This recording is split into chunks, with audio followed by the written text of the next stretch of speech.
are now tuned in to the Lineman Lounge, the world's thickest sports podcast, with your hosts, Mike and Evo. ¿Cómo están, bitches? This is the Lineman Lounge. I'm Mike. The man to my right is Evo. We are back. It is Saturday. There is football going on right now. College football taking place all over the country. I got some bets out there as well. And if you're a Colorado fan, you're probably not having a great morning. But, brother, Evo, how is your weekend going? I know you're not a Colorado fan, so you got to be feeling much better than they are right now. Oh, I am a fan of what Colorado's been doing. Like I'm happy with it. My girl's from Colorado.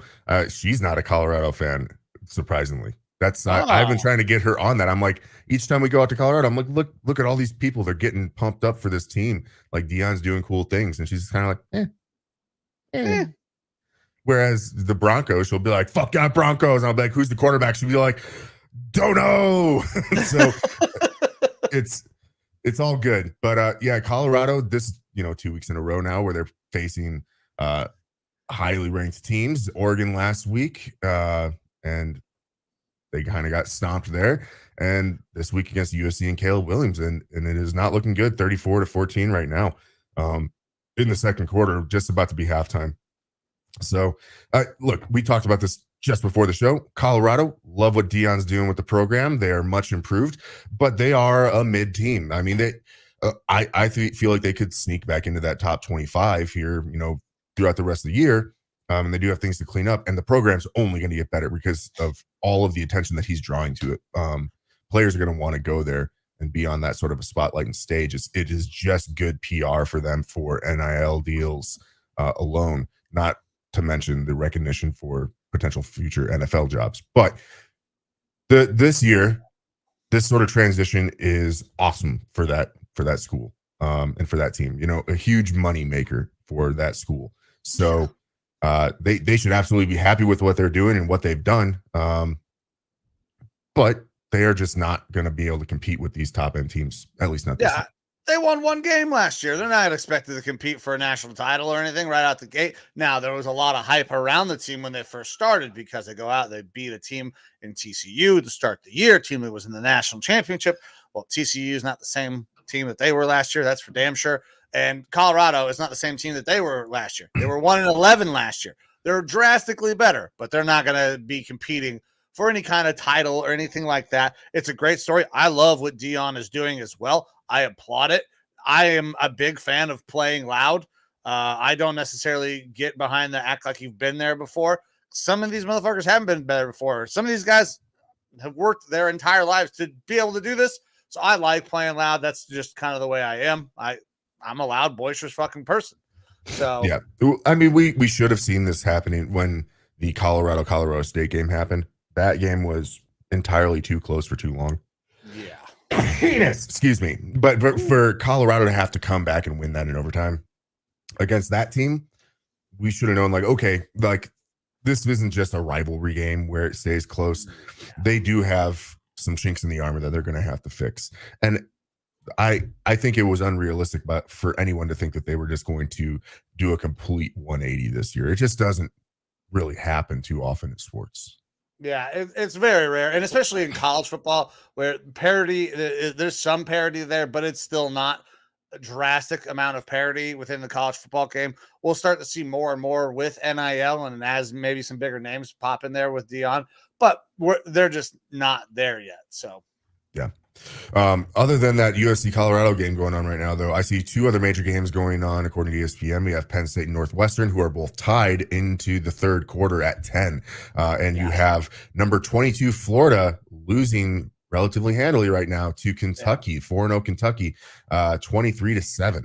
That is at halftime as well. So a couple actual really good games going on right now between Penn State and Northwestern, Florida, Kentucky. And then if you want to watch that USC Colorado game, Colorado probably is not going to win this one, but they are an exciting team, and USC is always fun to watch because of the Caleb Williams show right now. Yeah, absolutely. Caleb Williams is awesome. Shedeur Sanders is probably the second best quarterback in this draft class right now. At least that's the way a lot of talking heads on ESPN are talking. I think we still need to pump the brakes. I'm in your camp. Yeah. Let's pump the brakes for a year on Shedeur. I mean, the kid is very, very talented. There are some things that he does really well. There's some things that I wish he would do better. But he's going to be a dude. I think he's going to get drafted at some point. But I don't know if on the level of Caleb Williams, I believe it was T.O. or maybe it was Chad Johnson. One of those two guys that came out and said that he is a better prospect than Caleb Williams. I don't remember who it was, but I could not believe it when I heard it. I think this is a recency bias, right? Yeah, that's honestly what year is Shedeur? Is he a junior? Oh gosh, I don't know. I would have to go look. I don't believe that he has to come out into the draft this year. And part of me feels like it would be smart of him not to, depending on how the rest of this year goes and obviously injury stuff. But this is a pretty loaded draft class at quarterback again. There's going to be a lot of options. I think we're looking at 4 or 5 legitimate first round style quarterbacks going in this draft again. And so Shedeur, there's 2 ways to look at it. If he really wants to go as a high first round pick, this might not be the year to do it. Get a little bit better game film out there. I don't know, man. The way people are talking, he should do it this year before. Yeah, but that's going to cool down. It's going to cool down with these couple games here.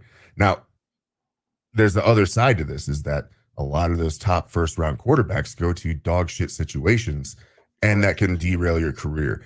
If you're able to take a high upside guy that you can sit and develop and you're not feeling pressured to start right away in a Shedeur Sanders, and in the 3rd round, 2nd round, he could fall into the lap of a really good situation where maybe he sits behind a veteran for a year or 2 and then steps in and becomes the dude.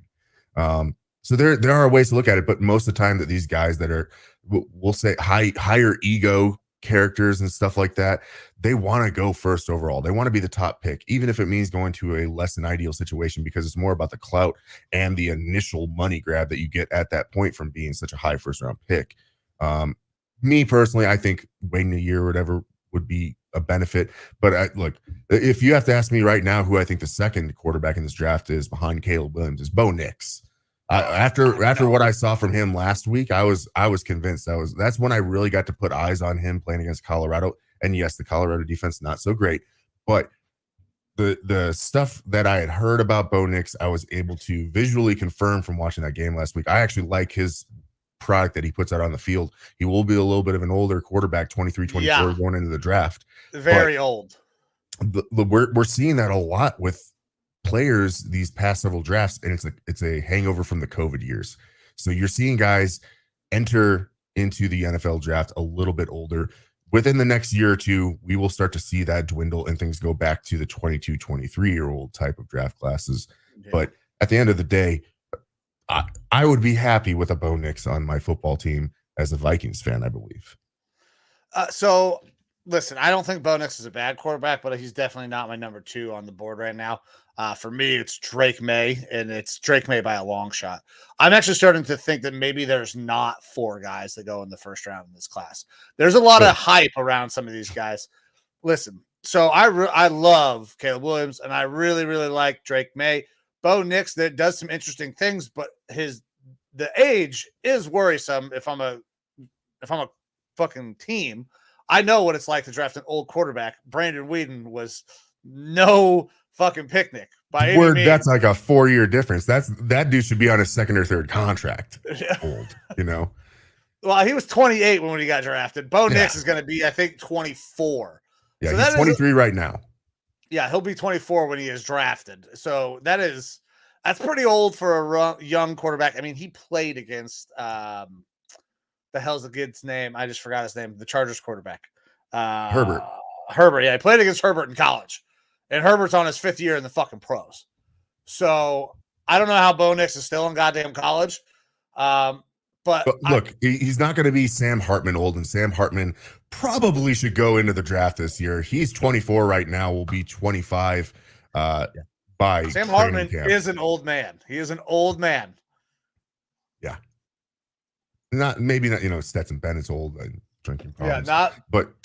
So not Stetson Bennett old. But that's the thing is that, Bo Nix is older, but I don't view him necessarily as like an old quarterback. Like you had guys like who was it? Hooker from Tennessee, I believe, is 24, going to be 25. Yeah. And so you're not talking about that sort of an age difference yet. And at the end of the day, like age, I think with quarterback is changing. It's not the same that it was before, where you need the 21, 22-year-old and develop them for a couple years. And then by the time that they're really starting, they are 24, 25. They're like, these guys are getting a little bit better quality coaching in college. They're going to come into the league and they're going to have to start relatively quick. So that age actually might be a bit of an assistance to them. But you're seeing quarterbacks play well into their 30s. Some obviously getting into their 40s. If I can take a quarterback who's going to be 25 his rookie year, but he's going to be top 10 in the NFL for a decade, 100% worth it. You know? Yeah, I mean, 10 years is plenty long enough. That's actually more normal than the thing that over the last 20 years that we've seen where quarterbacks are playing for 20, 22 fucking years. And I really wish I'd saved the stat, but it was something like first round quarterbacks. The only first round quarterback to be in the Super Bowl in like the last 15 years is Patrick Mahomes. So there's something to be said there. Like, that can't be right. Goff went to the Super Bowl. He was the first overall. It's probably not 15 years then. It's probably like 10 or something. But it's been a while. Either way, like first round pick quarterback doesn't obviously spell championship. Yeah, if anything, no, it doesn't. It's those teams that are able to take a guy out of the first round and secure the rest of their squad around them. Those are the ones that are successful. Like we're seeing right now with the 49ers. The 49ers. Yeah. And Brock Purdy. I know if Joe Rockstar watches this, I'm sure, he'll want to chime in about that again. But I mean, the 49ers have a fucking fantastic squad. And it is showing up in the line today that we're going to go over in a little while, which is still a little bit of a fucking ridiculous line. But yeah, it's a lot. For professional football players, it's a little disrespectful for the other team, but we'll get to that. College football, man, I got nothing else really going on in college football other than the fact I need Colorado and USC to continue to throw the fuck out of the ball. Because I said I had a little same game parlay on this one. So I had Tajay Washington scoring a touchdown. That's already happened. Long ass 79-yard touchdown. I need over 72.5. So we need to keep scoring. I went ballsy here. I knew that they were going to score some points. And then I need Shadur to have 275 plus and Caleb Williams to have 300 plus. So boys, keep airing it out. Keep scoring fucking points. Well, they're already at 48 points total at halftime. I feel good about it. Yeah, I feel good about it. You know that they're probably going to make some adjustments for Colorado and start to get a little bit more aggro on offense, passing wise, to try to make something happen, which is only going to push USC further. So I'd feel good about that point total. I can't speak about the rest of it, but listen, I already got the anytime. I already got the anytime touchdown. I got faith in the yards. Alrighty. Well, USC will not let Caleb Williams throw for under 300 yards. He's trying to win a second Heisman. I hope not. And Shadur's going to have to throw for 300 if they're going to have any chance of coming back. Mm-hmm. So. All right. Well, with that, are you ready to move on to the NFL? What the people want? Yes. All right. Let's give the people what they want. Give them what they want. So Thursday night, we did ourselves a little Thursday night show, popped it out on the socials to go over that Thursday night game, Lions and Packers. Both of us selected the Lions to win in one way, shape, or form or the other. I went with the easy money line. You took the points, or not the points. You dropped the points. You laid them, and it worked out either way. 34-20, Lions beat the Packers in Green Bay. What can I say? America won on Thursday night. Yeah, America won. Basically, everybody won, unless you were a Packers fan or thought that Jordan Love was making progress into becoming a solid quarterback, because that man, and this is the first time like I've watched a full game. Like I have seen clips and I have taken some time to watch series here and there, but I've never sat down and watched. I have not watched a full Packers game yet with Jordan Love at quarterback. That number of uncatchable balls is at least the 25% or whatever. It was some. It was like 38%. It's insane how many balls he throws that are uncatchable. Yeah. Like, he's got a good arm. He's got arm talent. What he doesn't have is any idea where the fuck it's going. Yeah, the accuracy is not there. And you'd think sitting for 3 years behind Aaron Rodgers, knowing that you're not going to play, that you would just be thrown into one of those nets constantly. But it doesn't seem like that's the case, or maybe the pressure's getting to him. I don't know. It's the low-hanging fruit for me to trash a Packers quarterback, and I'll take the high road today and just say the Packers aren't good, and neither is their quarterback, and that's where we can leave it. The one, I guess, thing for Lions fans, more specifically fantasy owners of Jahmyr Gibbs, people that could be really getting upset here. And of the couple fantasy football groups on Facebook that I'm a part of, that is probably every other comment. Should I trade Gibbs? I'm just going to bench Gibbs from now on. This is bullshit.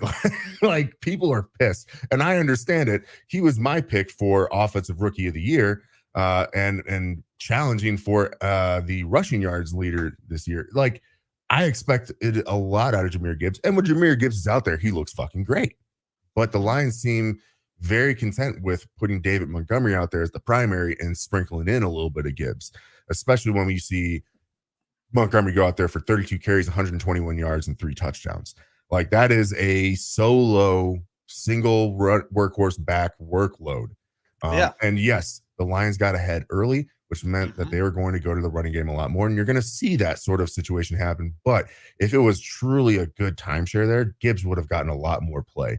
And it's not that Gibbs had a bad game by any means. Like, statistically didn't have a bad game, but he's not putting up fantasy numbers that you would expect from such a high pick.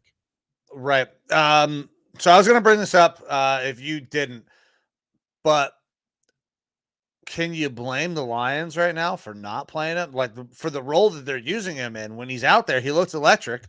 And then you get David Montgomery going out and ripping off a $120 and 3 tuds. So how can you say that you're doing this wrong? They're out there, they're winning games, they're putting up a shitload of points. This Lions offense, we talked about it way back in the preseason, maybe even back in training camp. That offense is fucking explosive. They were explosive last year. They're explosive this year. They're about to get more explosive in it because of the subject we're about to talk about. Like, it's hard as somebody who is like was high on Gibbs. Like, we both touted this draft. Like, this is fantastic. It doesn't make sense for a lot of people, but it's going to work for them because it's their guys. But Gibbs isn't being utilized the way we thought he would. Now, Sam Laporta might be having one of the greatest rookie tight end seasons that we've ever seen because he's getting a ton of run.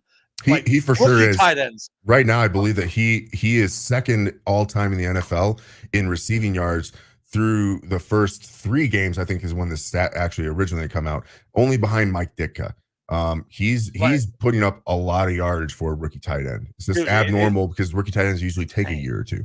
They take at least a year almost, but he's going off. So, and Jack Campbell's playing well. Like, they did a really good job, but they're just not fucking using Gibbs the way we thought they would. But you can't really blame them when you got somebody who's putting in 3 tuds a week and giving you a 120 yards, a fucking total offense. You just go ahead and toss Gibbs in wherever he gets in. And if he gets a big play, great. I mean, because he's getting runs. He's going 7 yards a run. Yeah. As of this game, he was 8 for 40, 5 yards a carry, which is super solid. He also had, what do we have here? 4 catches for 11 yards. So he's a contributor in the offense. I think, again, look, if we're going to try to poke holes in this, David Montgomery, I don't know that anyone expected him to come in and have as good of a season as he's had this year. He has as many touchdowns as of this point that he did the entire last season at running back. David Montgomery looks great out there, but it's probably a product of that just being such a good offense. Like, he is in a system where he can thrive, but it's not that he's an elite back. And that's the predicament is Jahmyr Gibbs, could he potentially be top 10 elite if he was given the correct share of time? Now, I get your point. This team is winning. They're looking really good. Why change things up? That's the question, though, that everyone else is going to have on the side is how much better could they be with Gibbs out there? Maybe they could, maybe they couldn't. Who knows? Maybe this is the formula. I think they if they want to insert Gibbs I don't necessarily think you need to take out Montgomery. Like, you don't need to give Gibbs 12 to 15 carries a game to make him effective. Well, what I think you can do is maybe start to use a little bit of two-back sets. Give the defense another option to think about, because then you can give Gibbs in motion. You can do all sorts of things with that offense that makes him even more dangerous. If you have a weapon like that, at least you got to have him on the field. Like, it's like a Percy Harvin type situation, right? We'll talk about this a little bit more when we get to the Miami game. Oh, God. A quick recap. Miami beat Denver 70-20 last week. They had Devin Ashane put up 4 touchdowns, and Raheem Mostert put up 3 touchdowns. I went back and watched this game a couple nights ago, I believe on Thursday night. I sat down before I went to bed and put it on the TV and watched the entirety of the game, not just the clips. The way that Mike McDaniels is running that system is so fucking smart and efficient. They are putting Raheem Mostert and Ashane are on the field together most of the time. And one of them will be off on a wing, like at basically a tight end spot. And that creates weird situations for end arounds, for little screens, for little short dunks in the middle, like the way, and they're motioning constantly. Mm-hmm. It's incredible what they're doing out there. And they're able to do it because, I mean, Ashane is showing that he is a pretty fucking solid back. Dude, he is dynamic. Is showing that he's a pretty fucking solid back. And they're utilizing their playmakers, their weapons. And so what you're saying about putting Gibbs on the field, I don't know that was Ben Johnson up there in Detroit. I don't know that he has that in him. He's got a good offensive playbook, but if he's able to pick and take little pieces of that McDaniels offense and inject it with Detroit, scary fucking situation. No, dude, it would be insane. Like, adding that extra element. But how many more elements is this Detroit Lions offense going to add? Because I kind of alluded to it earlier. They're about to get another big fucking weapon back in Jameson Williams, because guess what?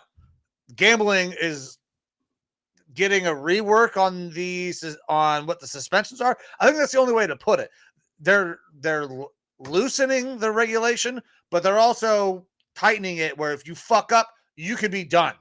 Yeah, we're seeing a weird parabola with this. So yeah, at one end of the spectrum, if you fuck up a little bit, you're getting a slap on the wrist, and then it will generally increase if you keep fucking up. On the other end, you bet on your team, on an NFL team, and you're done. Fucked. Fucking done. Which makes sense. Yes. Sense. But I still feel like some of the rules should be loosened a little bit more. The no gambling in team facilities seems a little bit. That's ridiculous to me, in my opinion. Like, if I'm a fucking NFL player and I'm betting on Major League Baseball, who gives a fuck where I am? Like, if at that point, it's like, if I really, and I don't feel the necessity to do this if I'm an NFL player, like, oh, I'm in the locker room, I gotta bet. I just have a hankering to bet. I don't feel that. But if that was truly the case, I'm just using a VPN or something like that so that my location service can't be tracked somehow. Because that's the only way that they know that you're betting in the facility, right? Other than timestamps, maybe. But like, it just doesn't make sense to me in that regard. But yes, the rules have changed. Jameson Williams is back along with a couple other players, but he's obviously the most notable of them. Jameson Williams, who I believe last year had 1 catch for 1 touchdown and did nothing else because he was coming back from injury. And there's a high expectation that he could be a very explosive piece of this offense. That's the guy that takes the top off and opens up everything underneath for Amon-Ra St. Brown. It allows you to give your dump off screens to Gibbs. Like, he loosens up every aspect of what they've already been doing well. Yeah. So look,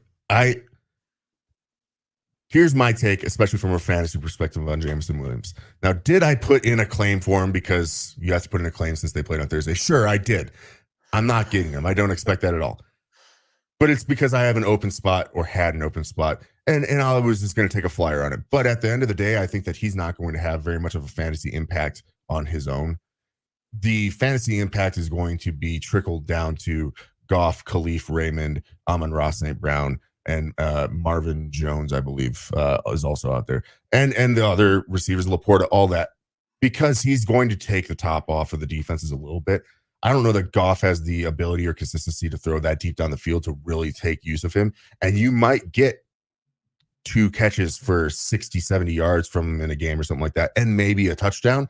But I don't think on a consistent day-to-day basis that you can truly trot Jameson Williams out there into your starting lineup, because I don't know that he's going to get that much play, at least not right now. When you have as many good options on offense as the Detroit Lions do, that is, hey, we are now causing a cornerback and probably a safety to have to play a deep coverage here in order to guard this guy because of that deep speed, unless the Lions start to utilize Jameson Williams in ways other than just as that deep threat, which we saw in college that he has the capability to do. So I would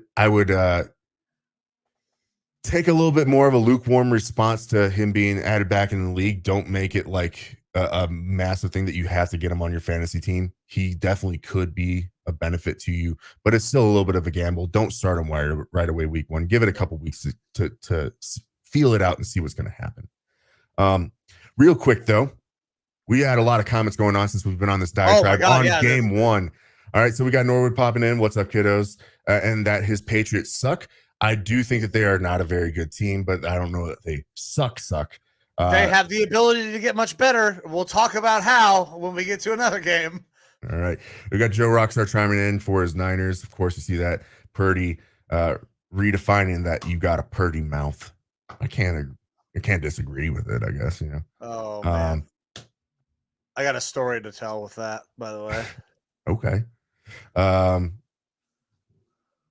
Rockstar says that he's rooting for your team this week. I don't know if he's talking about you, me, or maybe the Patriots here. Hey, listen, I'm rooting, I believe, for all of those teams. I had to double check what I got going here. I believe I'm rooting for all of those teams. All right. And should Mike McDaniels have gone for the record? I don't know. So listen, it is so hard to achieve a record that I think he should have gone for it. But I also have a lot of respect for the amount of respect that Mike McDaniel showed in not rubbing it in and going for the record, because they could have easily had it. I mean, I've got a killer mindset, but I don't have a rapist mindset. It's like the rape had already happened. It had already occurred. You've and already then are you going to him. go for the money shot afterwards? I don't know. Maybe, but I don't have that sort of a mindset, I guess. Like, you had already put the Broncos 6 feet down in the grave. Like, it was done and over with. So yeah, it would have probably been a less than classy move to go for it. You can make the argument that it was a less than classy move for the score to get run up as much as it did, but it's not like they were going out there just fucking balls to the wall passing. That's just, they couldn't stop those backs. Dude, yeah. Devin Arshane, I don't think he even fucking really played much before this week. And he goes out and scores 4 touchdowns. Mm-hmm. So it's not like they're trotting out their best guys. They just happen to be that nobody could fucking tackle him. And then Joe brings up here, no different than gambling at any other job, right? Look, is there gambling rules? I don't know. Like, I know at my workplace, everyone else here is current or former workplace. If you were on your phone gambling, I don't think anyone really said anything. It was more about, hey, you shouldn't be on your phone, if anything. Right. Fans tell us, do modern day workplaces have clauses in their procedures saying you are not allowed to gamble on site? I don't know. I would think that would just be a general cell phone clause. I don't have a real job anymore. And as much as no disrespect to the work that I used to do and that you currently do, but that's not a real job either, because the things that happen at where I used to work and where you currently work are not a normal work environment. That is not a day in, day out type of job. It's different because you're working on a military base, you're working with other military folks. So there's a drastic difference between the things that we were able to get away with at work and the things that you can do at a normal job. Because I worked a normal job for a little bit of time in between there and going back to school. And you cannot do all of the things that I do now or then. So I don't know. Yeah, now Norwood brings up a good point. It's a little different because you have sports agents, other individual key personnel that have access to multiple sports. I get that to an extent, but I mean, I wouldn't think that it's going to, like, maybe it is getting you a little bit better, like closer to insider trading on some moves. But I don't think that these players are hitting up their agents or other guys' agents and saying, give me the lowdown on what's going to be happening Hey, over what's in the line at women's rugby. Caesars? What's the line at Caesars on the underwater basket weaving competition between Sweden and Denmark? Like, Yeah. So I suppose there's the possibility of that, but you know what? That can happen as soon as they're off the property as well. Like those connections don't get severed as soon as the player leaves the facilities. So in that respect, I feel like if we're going to make that connection, then players shouldn't be allowed to gamble at all on any sports because those connections don't just immediately disappear. right. But Yeah, I get the point. It is a little different because you are there, and he brought up, it's like stock trading in Congress, which never happens because that wouldn't be a good thing. All right, now RIP this is turning into an episode of The Talk, by the way. Yeah. Yeah, which on The Talk, if you guys haven't watched it, go and check that out. It's a raucous show. We had Matt Cooper last time saying that the South will rise again. He's trying to talk about slaves and stuff like that, and it was really tough to watch. But don't worry, me and Mike combated him on it. He just lives down there in Alabama, and he's got that weird sort of twang to him. So, but I can't wait for Matt to see this clip. Just go out and check out The Talk. The Talk is a great time. But brother, I got nothing else on Thursday night. But seriously, go check out The Talk, like it, review it, whatever. Fucking send it to your friends. It's a great time of us bullshitting. But I got nothing else on Thursday. I got nothing else for The Talk. We ready to start getting into some of our picks for this week. Absolutely. Why don't we show how we did last week? Because I don't know how we did. I feel like it wasn't great. Maybe average. I don't know. So average, we did better than a professional gambler. I'll tell you that. Okay. Still not what I want. Our week. All right. So for me, 10-5-1. Evo, you went 10-6. My record on the season now 29-17-2. Evo, you're rocking 32-15-1. I believe that both of those, last I checked, mine was at 65% for my season total. Yours is obviously a little bit better because you're 2.5 games up on me right now with the additional push. The Packers, I cannot believe they fucking pushed on -1 goddamn point last week. That is the only fucking thing that separated our records. I wish I had just taken the money line. I don't know why. Drop a point. Like, it's fine. 1 point, they'll win by a field goal. Well, they barely won. They should not have probably won that game. And so I'm at 66%. You're at 60%, 60.4. So yeah, that's we're still pretty fucking solid. Look, I guess after that week 1, I feel like I should, or the 13-3 there, I feel like I should just be fucking doing. Listen, if you're pumping out 13-3 every week, we got to figure out a way to make sure that everybody knows. Market this a little bit fucking better. That's still a pretty solid week. I'm willing to take that. That's better than I expected it to be. I expected it to be a lot closer to 8 correct picks or. It was a step up from week 2 where we did take that little bit of a slide back. So we got a couple. You got an extra game this week. And how the fuck? Never mind. I got it. I'm dumb. I just was looking at something and did math in my head real quick and completely did the math wrong. But no, I got it. But yeah, not bad. Like, we're well over where we need to be on the season. Let's keep it rolling. Let's start diving into the fucking week and let's see if we can keep crushing these picks. Thursday was easy because there was no way that should have been as close as it was. Yeah. All right. Well, that kicks off the rest of week 4 for us. We have our first game happen across the pond over in London town. We got Atlanta at Jacksonville. Jacksonville, the team that just seems to live out there in London. And I believe that they're playing there again next week. I think they have 2 London games this year. I do think they're believe playing that the Bills is a next week. Are they just staying in London? Because if they're not staying in London, yeah, okay, they should. It would be a bad choice. But this is Atlanta at Jacksonville in London. All right. Desmond Ridder, he's currently winless on the road. Atlanta's won 4 straight, 5-1 in their past 6 games, and the Jaguars have lost 3 straight games in London. again, where they like to fucking live. Right now, the line is Jacksonville -3, though, over under a 42.5. Jacksonville is the favorite here, despite the Falcons having a relatively decent season so far, 2-1. Yeah, so Jacksonville has done this trip more than anybody in the NFL. They're going to do this trip and then possibly stay the entire fucking week. They're not unaccustomed to what this looks like to go and travel to London and play a game and probably fucking win a game. I don't know about Atlanta. They are there next week. I just confirmed. Okay. So playing the Bills. They have done this. They know how to do this. That matters. Anytime, like when we talk about teams having to travel all the way out to Seattle, like we make a big deal, like, oh my God, think about the travel and what they have to go through. It gives an edge to Seattle. Well, everybody's traveling over to England, but somebody's actually done it before. They've done it multiple times. I really like Jacksonville because of that. I also think that they need a bounce back. They really, really need a bounce back because Trevor Lawrence does not look like the Trevor Lawrence that we expected to take that step forward.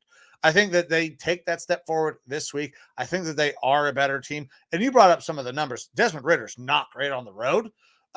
So I'm going to take the Jags. I'm not going to lay the points though. I'm not looking for another push. If this line is fucking 2.5, then I lay the points. But at -3, I'm not laying the points. I'm taking the Jags on the money line.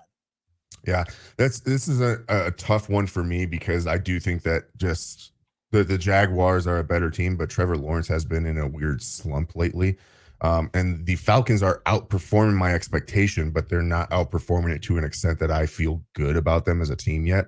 I mean, they got one over on the Packers. The Packers are terrible. So, like, does that win really count? I don't know. But they're 2-1 right now, and I wouldn't have expected. 1 and 2 would have been where I would have put my money. But the way that Jacksonville has just not been performing as well as they should, that makes me take a step back. I can't take the 3. I can't drop the 3 for Jacksonville either. I would be more inclined if I have to take a spread to take Atlanta plus the 3, but I am going to follow suit. Jacksonville Jaguars money line. That I feel like is the safer bet here. Again, Jags have lost 3 straight in London. Records are meant to change. That they're due for the win. Yeah, they need one bad. Yeah.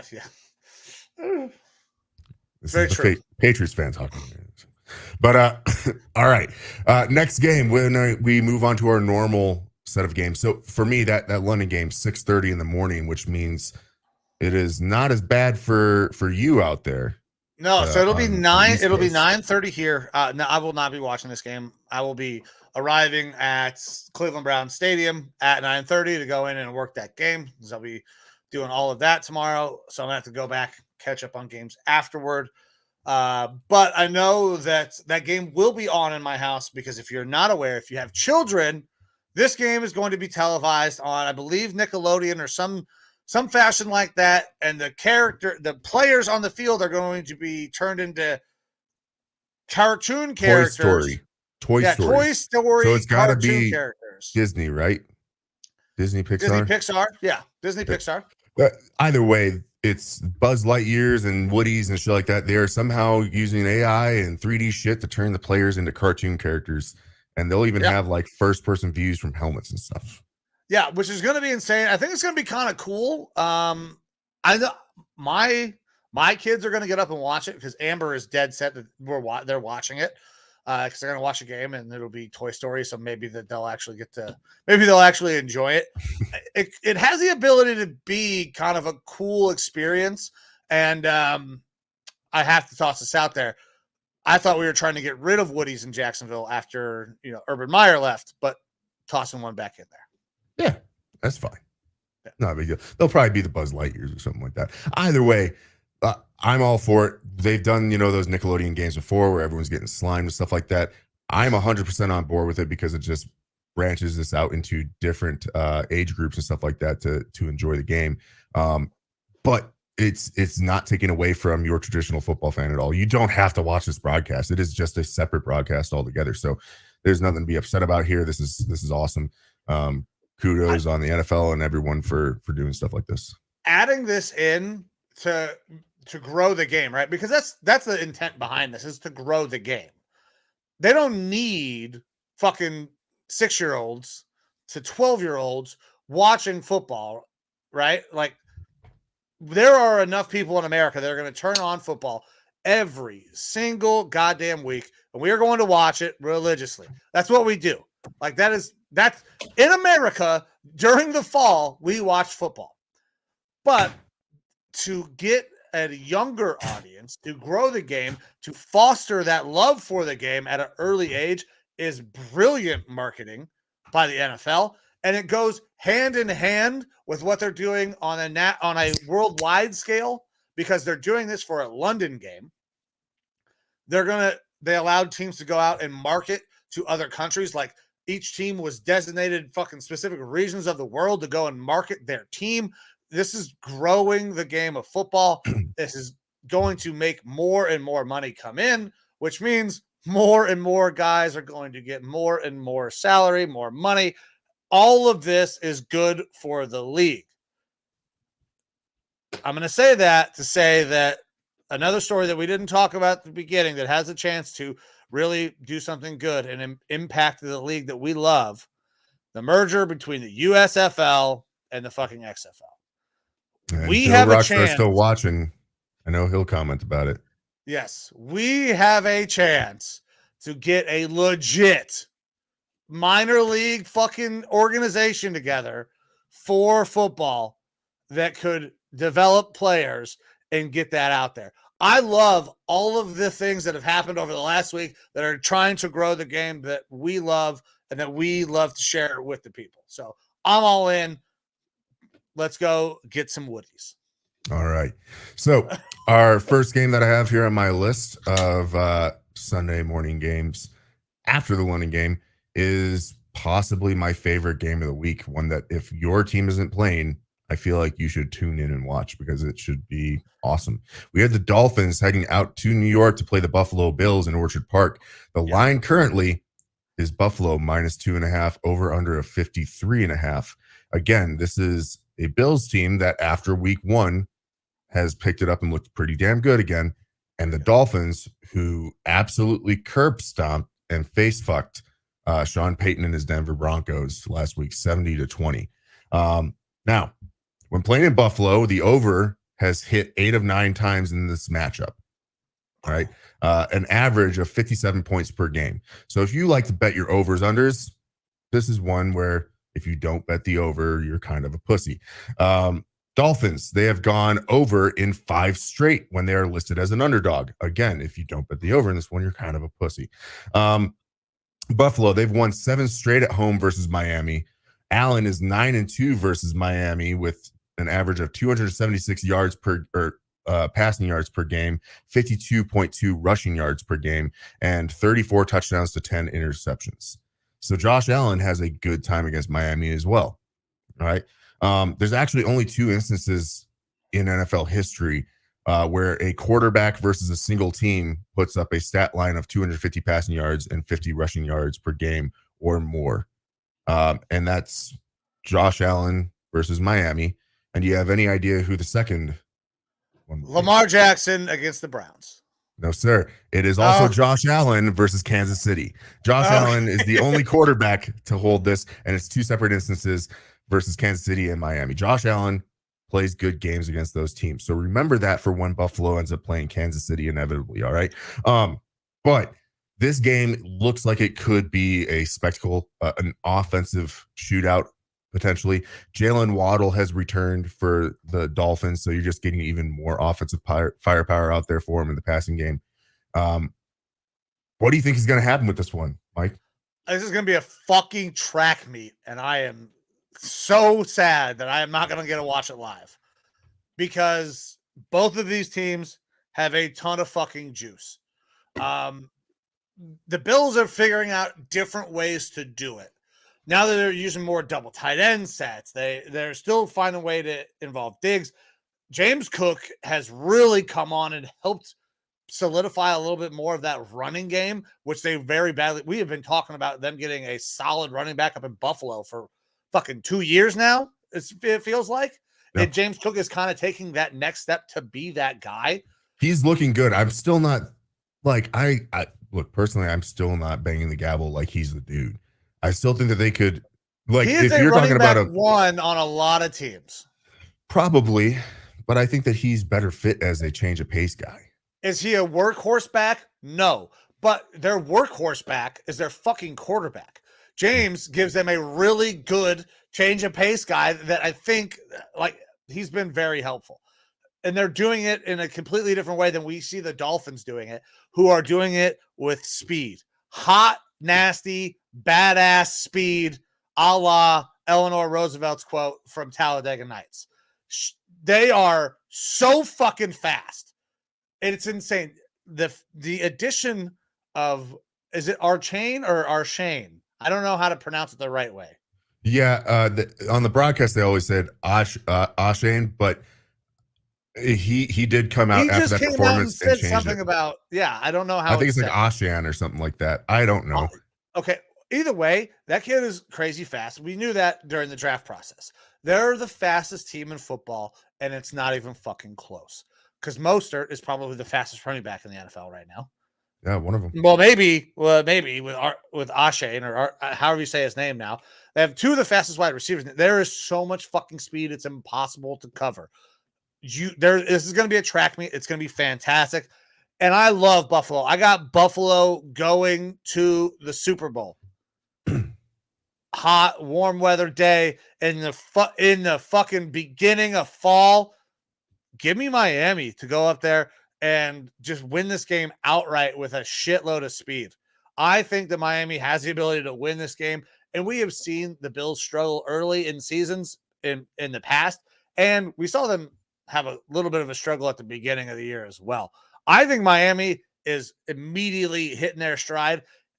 Somebody's going to have to figure out a way to stop this offense, but I don't think anybody's going to figure that out for at least a few more weeks. Miami on the money line as the dogs, so I'm even getting good odds. Yeah, so actually I cleaned out my Caesars account last night because I put all my money on this game. I put half of it on Miami money line, half of it on Miami plus the points. I hedged my bets because both of them were great odds. It was plus 130 for the money line and plus 100 for the spread. And I feel good about both of them. So I threw all my money on that. Look, the Bills are a good team, and I think that this is going to be a good game. The way Miami is playing right now, they are complete. Like the Bills, I can't say are complete yet. And you still have the instability of Allen potentially putting up some untimely interceptions and things like that just because he is so boom or bust. They've boomed the past 2 weeks, and they've played two teams that they should have boomed against. And that's great for the Bills. And Josh Allen is who Josh Allen is. He's a good fucking quarterback. This is a good team. A solid defense. DeMar Hamlin probably going to be playing out there this week. But on all phases of the ball, the Dolphins just look fantastic. The speed on offense, the running game, the passing game on offense, Tua looks phenomenal. We were talking about Tua as an MVP last year, this time in the season. And he has like the exact same yardage total or just about same touchdowns, same interceptions as he did at this point last year. Can he stay unconcussed? We'll see. That's the only thing holding this team back, I think, right now, man. Potentially, but their offensive line definitely looks improved this year. They are getting him a lot better protection, and he's able to get the ball out quick enough and get it in the hands of these playmakers. Well, that fucking offense is just so in tune. Everything is perfectly timed that he's not even having a hitch at the end of his drops. He's hitting fucking third foot, balls out, or fucking 5-step drop. Boom, balls out. You're rarely seeing a hitch. He is on time with everything. He's not making mistakes. And again, I can't say it enough. If you have an understanding of the way that offenses are run, the purposes of motions, things like that, and then are able to understand mismatches, like the Mike McDaniel's offense right now just seems so genius. I was taken aback watching the scheme last week that I don't know how you truly defend against it because that motion, they are able to bait and switch. As soon as you bite on something that they don't want you to, they don't care. They've already got something else set up somewhere else. Like the way that is run is just so awesome. And then on the flip side, the defense looks very solid, above average at worst. Like they are looking really good. They're getting after the quarterback. Van Ginkel is getting a lot of pressure, and his usage all across that defense is awesome. Like this team right now, I don't see, if they're able to stay healthy, how they aren't making a very deep playoff run. Like this could be a Super Bowl caliber team. They might be the class of the NFL right now based on the things that they've done. Now, this is going to be their first true test, I think. We'll see how they come out, but man, it's hard to say anything negative about this Dolphins team. And you talked about their offense. This is a Kyle Shanahan derived offense, right? So they are going to use a lot of motion. They're going to use some West Coast schemes, but they are opening up what that playbook looks like from the 49er standpoint because they have so much speed. They're able to throttle up rather than making sure that we're just staying steady. Because we're going to see the 49ers offense. We're going to talk about them. They're beautiful. What they do is a beautifully run operation on basically every single play. There are counters to every single play. The Dolphins offense has the same thing, but the Dolphins have that extra element that the 49ers have a little less of with just insane speed. Yeah, absolutely. And I think that the 49ers are able to run an extremely similar type of offense with Debo and CMC that we talked about with Ashane and Mostert in that backfield. The receiving options for the 49ers are very good. They are not as good, especially speed-wise, as Waddle, Tyreek Hill, that you're able to put out there for Miami. Ayuk is decent. Debo's obviously very good. And you have Kittle. And you have, a couple other options and stuff, but you're not meeting that same threshold. But it's look, speed. We already made our Super Bowl picks, but I mean, if you had to press me today, it's the San Francisco Miami Super Bowl right now. Agreed. But if you asked me today, that's the two teams I would pick to be in the Super Bowl because those two teams look like the best coached teams and the most dynamic. Yeah. So you hear here, at least for me, I put all my money in my entire sports book on this game for this week. So, are you dropping the points or are you fucking going money line here? I did both. Like I said, 50-50. I understand. What are you doing for the show? I guess I can't do that.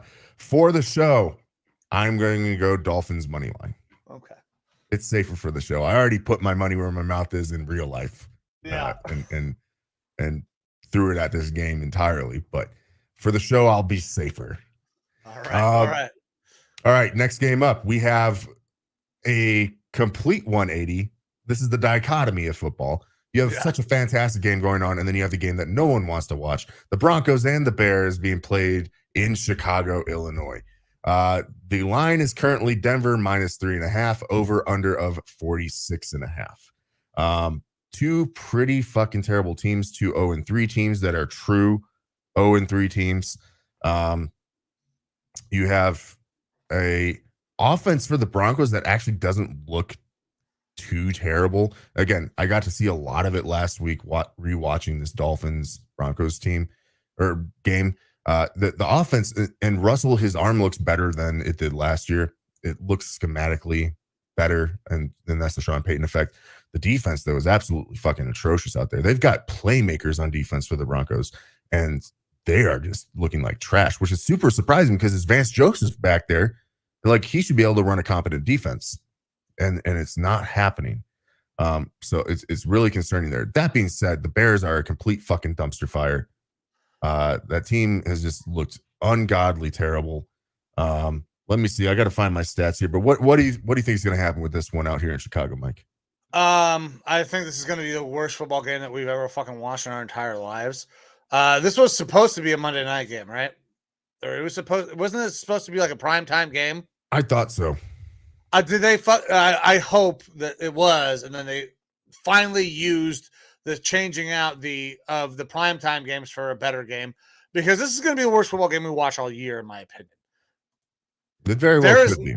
There's nothing good to say about either one of these teams and the things that we have seen, with the exception of Russell Wilson has looked better than he did last year. Justin Fields looks terrible. Does not trust his coaches. His coaches don't trust him. They're calling each other out. Yeah, thick with big brains. Hell yeah. It's the thickest part of my body. Fat cocks. Yeah, that's the second thickest part of my body is my penis. Around, not long. Yeah, correct. This is simple. I'm taking the Broncos on the money line because I believe that the Bears are the worst team in football. I'm not dropping any. I would never give up points when I pick the Broncos. This is going to be dog shit.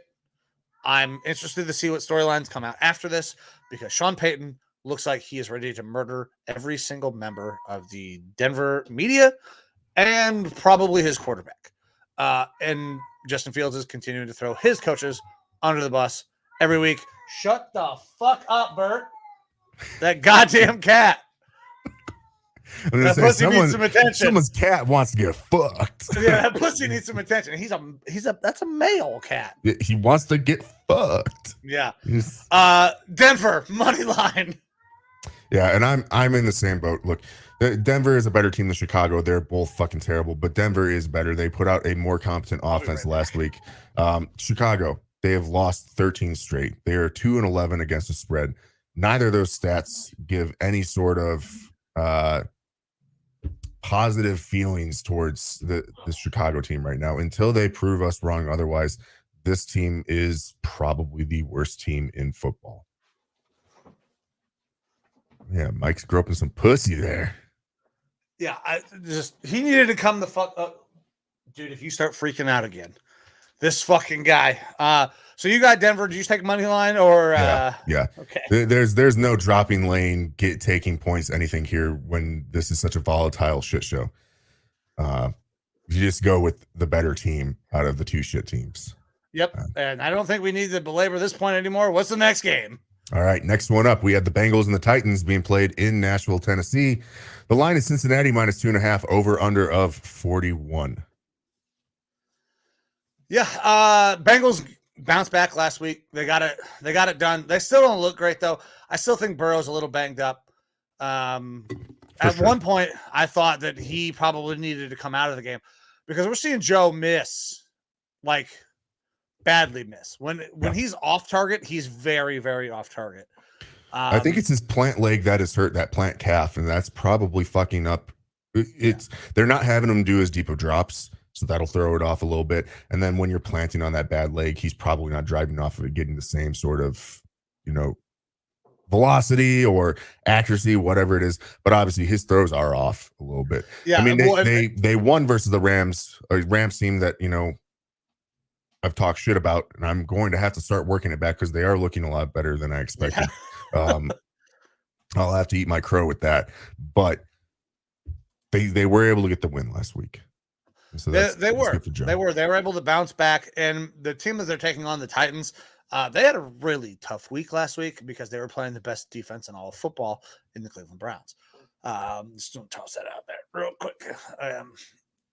I think the Bengals are the better team. I think they should win this game. There's no reason that they shouldn't win this game. And 2.5 for me is enough. I think they can win by a full field goal. So I'm going to take the Bengals, and I'm going to drop the 3 points because I really don't have a ton of faith in the Titans. And when you go back and you look at the numbers that Tannehill has put up at this point in the season, that he is not a starting caliber quarterback right now. There are so many other things that this team needs. So why not maybe start a rebuild process? They're not going anywhere this year with this quarterback. I would be willing to bet that if you could unload Tannehill and his contract for a 5th round fucking pick up to New York, the Jets would be eternally goddamn grateful, because I guarantee that Ryan Tannehill is a far superior quarterback to Zach Wilson. You can get him on the cheap, and it allows the Titans to move off of him. This is the trade that needs to happen. That's it. Get Tannehill out of Tennessee. Tennessee fans will be happy. You can get fucking Zach Wilson to stop starting for the Jets. That will make Jets fans happy, and it can be done for probably a 5th round pick at this point. The Titans are bad. That's one that I hadn't considered, but that makes a lot of sense. Like, Tannehill's not good. He's probably better than Wilson. And they've got a quarterback room behind Tannehill there with the Titans and Malik Willis and what's his name? Mayo Coffee. Yeah. That they need to start seeing what they got out of these guys. So exactly. yeah, it makes sense. It makes sense. So a couple points here. After a double-digit loss, Mike Vrabel is 10-4-2 against the spread, and he's 7-1-1 when he is a dog in that next game. So he bounces his team back well. Tennessee has scored 16 or fewer points in 8 of their last 10 games, and they're 1-9 straight up in that span. Also, Tannehill, he is just very bad versus Cincy. He's 0-5 against them, and his touchdown interception ratio is 5 touchdowns, 7 interceptions in those last 5 matchups. So Tannehill, not a good play against Cincy at all. I also think that Cincy will win this game. I am not willing to. Right now, Caesar's got the points -2.5 for Cincy. I'm not even willing to take that hook. I'm just taking the smart play here. Bengals money line. They should be able to get this win versus this not so good Titans team. The only thing that they're trotting out there at receiver of any note is Hopkins. Traylon Burks looks is pretty out. good. But it's not a great team. I was a little upset. I did a trade in our fantasy league, actually 2 trades. I view it in my head as one because I didn't accept one until I got the other one accepted. I got rid of Higgins this week because after watching that game last week, he had like 5 passes in the chest that he dropped. He had the potential to be a low-end wide receiver 1 in fantasy, but he's just not doing it. I don't know if it's because he changed his fucking number or what to 5 instead of 85, but he just has not looked as good as he should this year. I was able to get Waddle in as a replacement for him, so I'm pretty happy about that. The problem is that trade scenario that I did, I got rid of 3 players and got 2 in return. That left me with an open roster spot, and my plan was to pick up Tajay Spears of the Titans as a let's see what happens a little bit further down the line here in a couple weeks type of running back, because Tajay Spears has looked really fucking good in the preseason. He's looked really fucking good in the regular season, and he is not getting a whole lot of play, and he's putting up relatively similar stats as far as like yards per carry and things like that. He's actually exceeding yards per carry to Derrick Henry easily. Like, he's looking pretty good. And this is a team that could be a seller, right? The day before I have an opportunity to pick him up, he gets picked up on our waiver wire. So that was kind of a disappointment to me. So we'll see what happens with that going forward in the future. Respect to Tajay Spears. I really like him as a player. He's looking good out there. But if you are looking for a long-term play, some sort of a fantasy prospectus on the Titans, Tajay Spears might be someone that you can sit and stash on your bench. Other than that, that team is just kind of hot garbage. They have played some teams tough, obviously the Chargers and whatnot. But the defense is the only thing notable about this team right now, and they are solid to above average. Very good with run defense. But other than that, it's just a bad Titans team. Cincinnati's a better team. They should win this game, but maybe not by much because the Bengals just have not been playing A-game ball. All right. If you think the Bengals have a chance to make it to the Super Bowl right now, I think that their odds have shifted. They're like 16-1 or something like that, which is probably the best odds that you are going to see in a long time for the Bengals. Yeah. So if you really think that they have a shot at making the Super Bowl and you want to throw like $10 or something on it, now would be the time to do it. All right. Next up, we have the Rams and the Colts being played in Indianapolis. The line is currently even on Caesars and ESPN. Over under of 45. So I love pick'ems because it makes it easy, right? But I would even be willing to drop points in this game. I think that the Rams are actually playing pretty goddamn good football. Like, their defense that has nobody on it is doing exactly what they're supposed to do. They're showing up and stopping people. The offense, without a solid, legit, like, number 1 playmaker, they're just finding ways to fucking win. I think that this team has a chance to be around 500 based on some of the things that they're doing. Like, Puka Nacua is is legit, right? Like we're starting to realize, man, a lot of people, you were big on Puka. But nobody was like, oh yeah, this guy's gonna be legit. He went in the 5th round, was it for Puka Nacua? It might have been. It was later like that. Yeah. So and the Rams have been great on the road.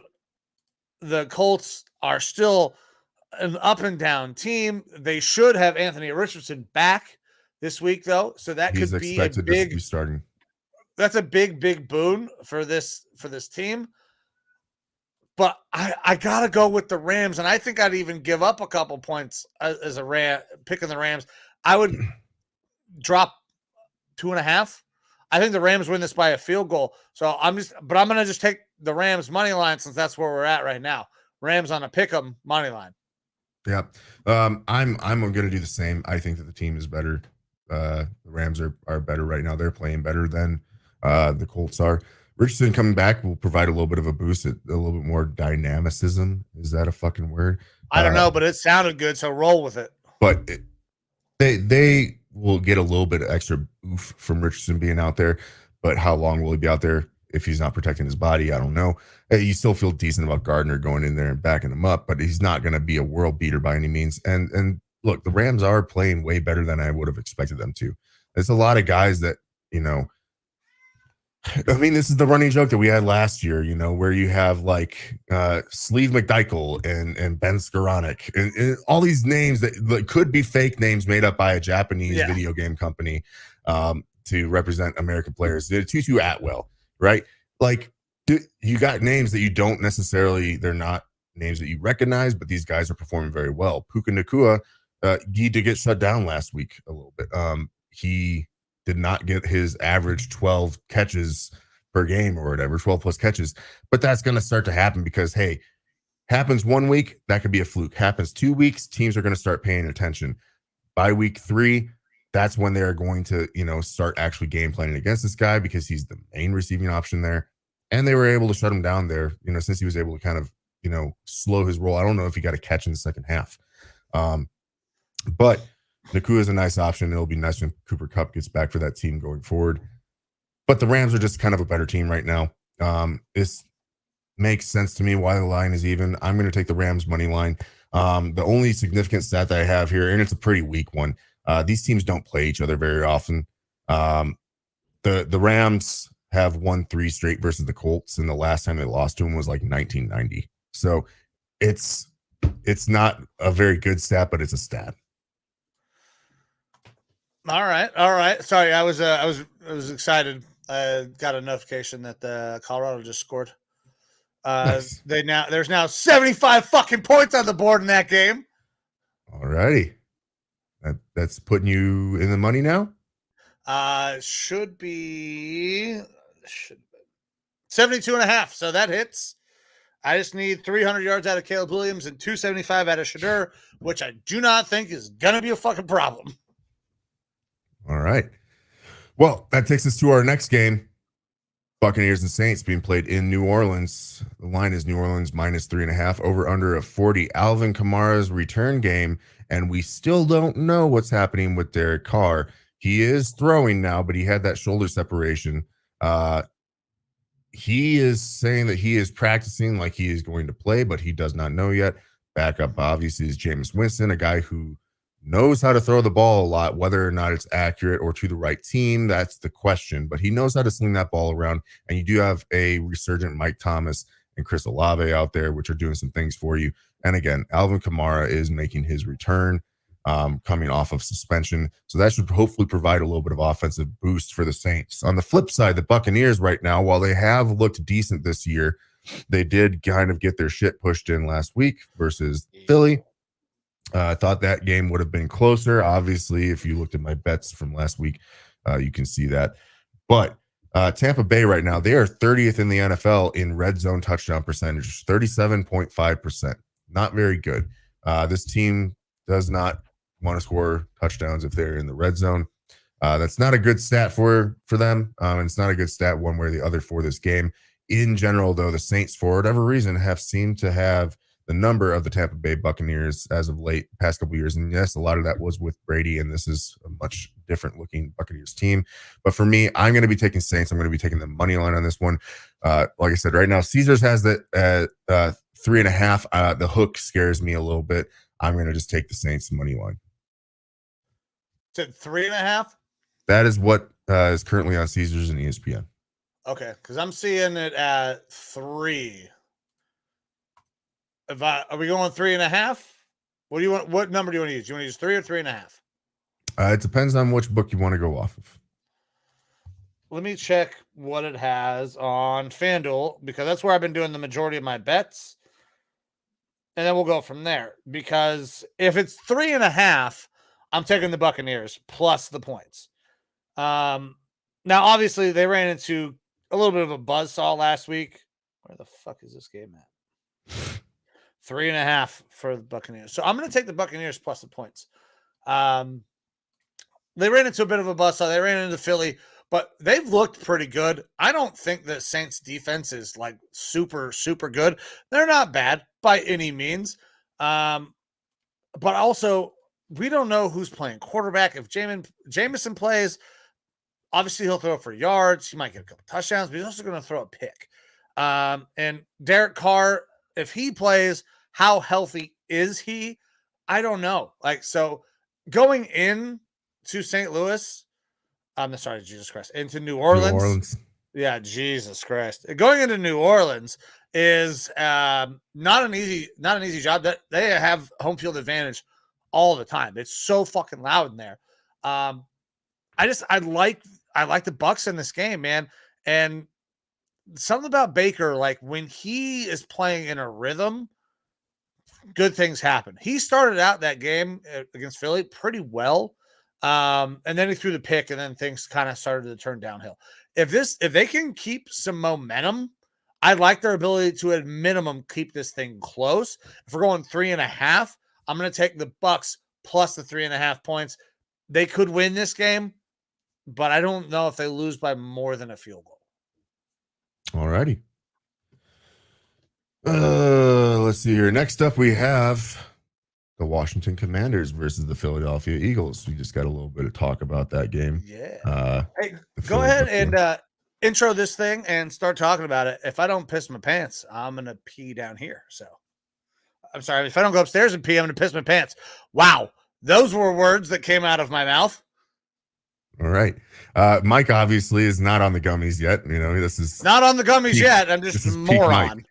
But yeah, so Washington and Philly, this game is going to be played in Philadelphia. The line currently is pretty strong. Philadelphia -9 points and an over-under of 43. This is the Commanders team that came into Philly last year and knocked them off of their perfect season. This is a game that actually, I know I banged the table for last year. I think Mike did as well, saying that this was going to be the one that the Eagles dropped, and sure enough, they did. Now, this year, it's a little bit of a different situation. Washington, they have allowed 19 sacks in 3 games. Howell is getting beat up back there. That offensive line is not performing well. The defense for Washington is looking pretty good, and they do have a lot of decent offensive weapons out there for the Commanders. But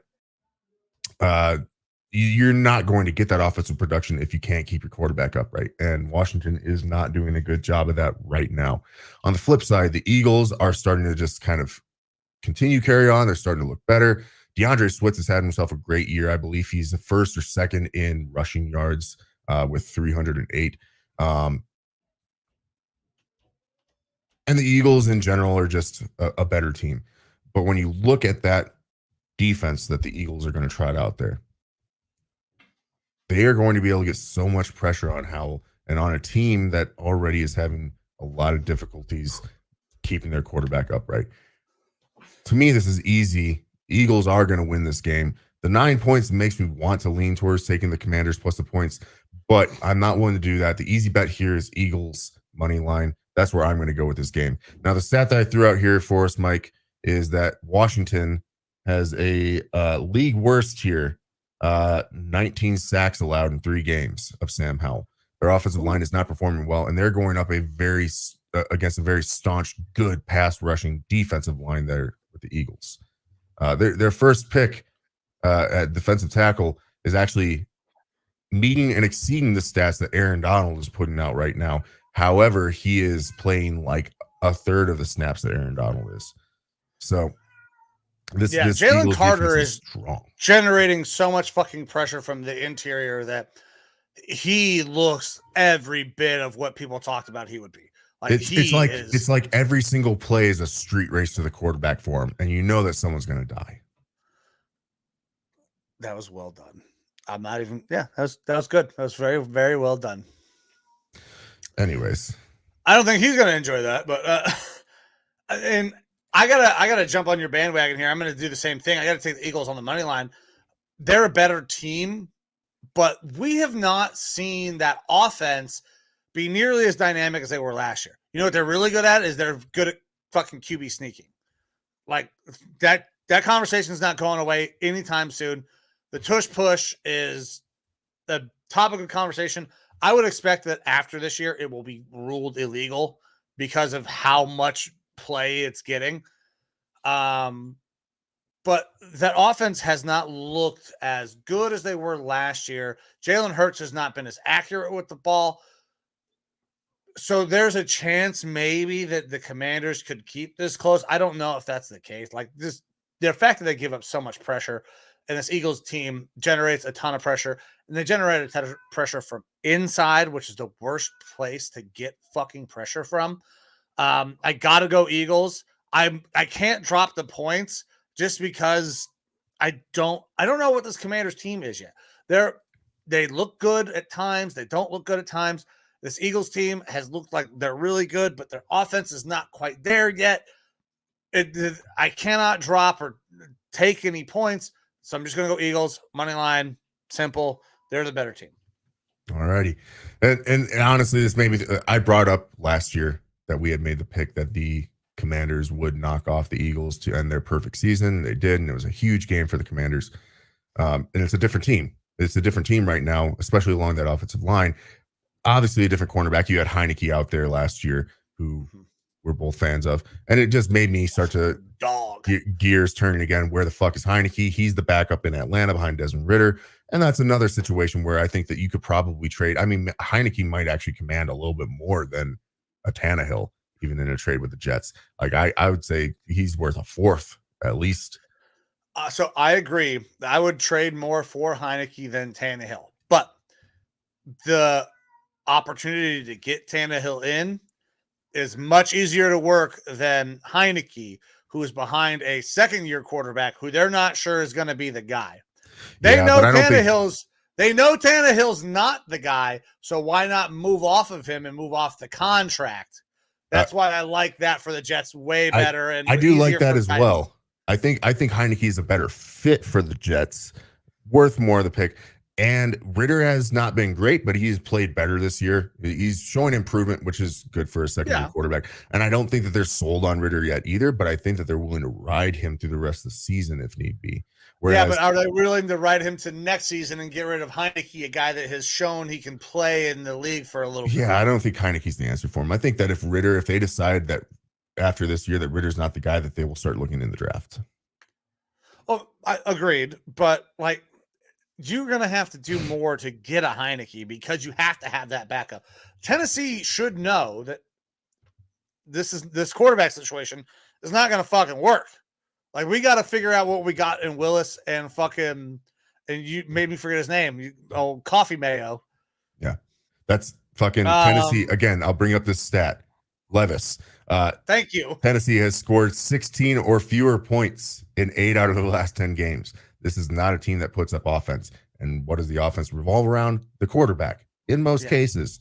And you can have an elite running back and kind of bump those numbers up a little bit.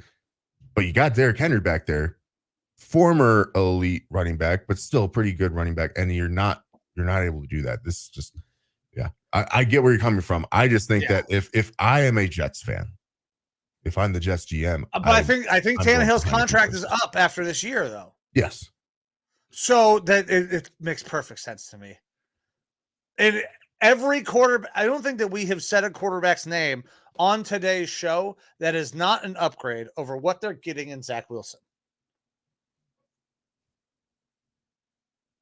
Not you're correct. Now I'm thinking what quarterbacks could go in there that wouldn't be an upgrade.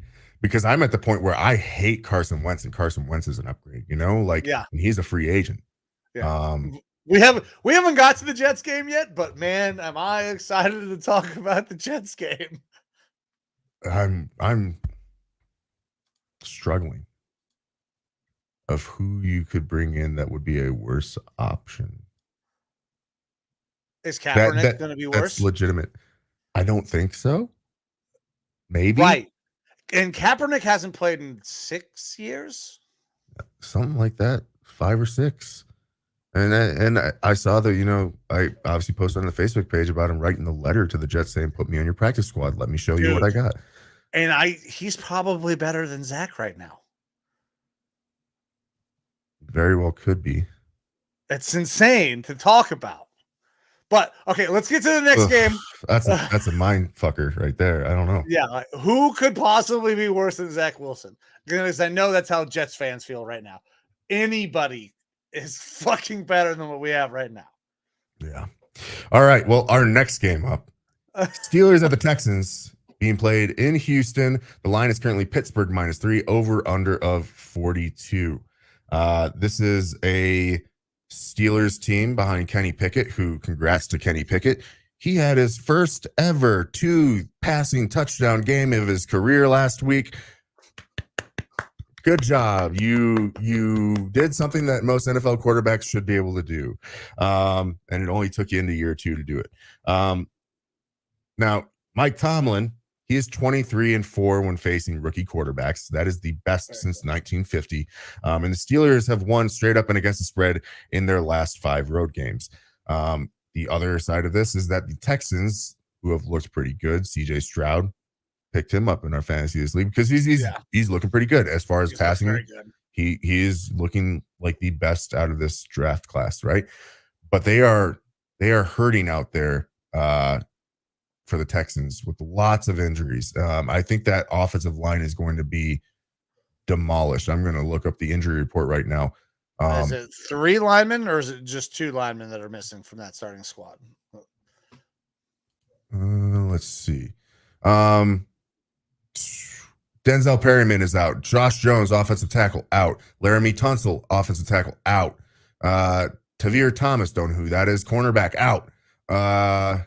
Titus Howard on the IR. We already knew about that one.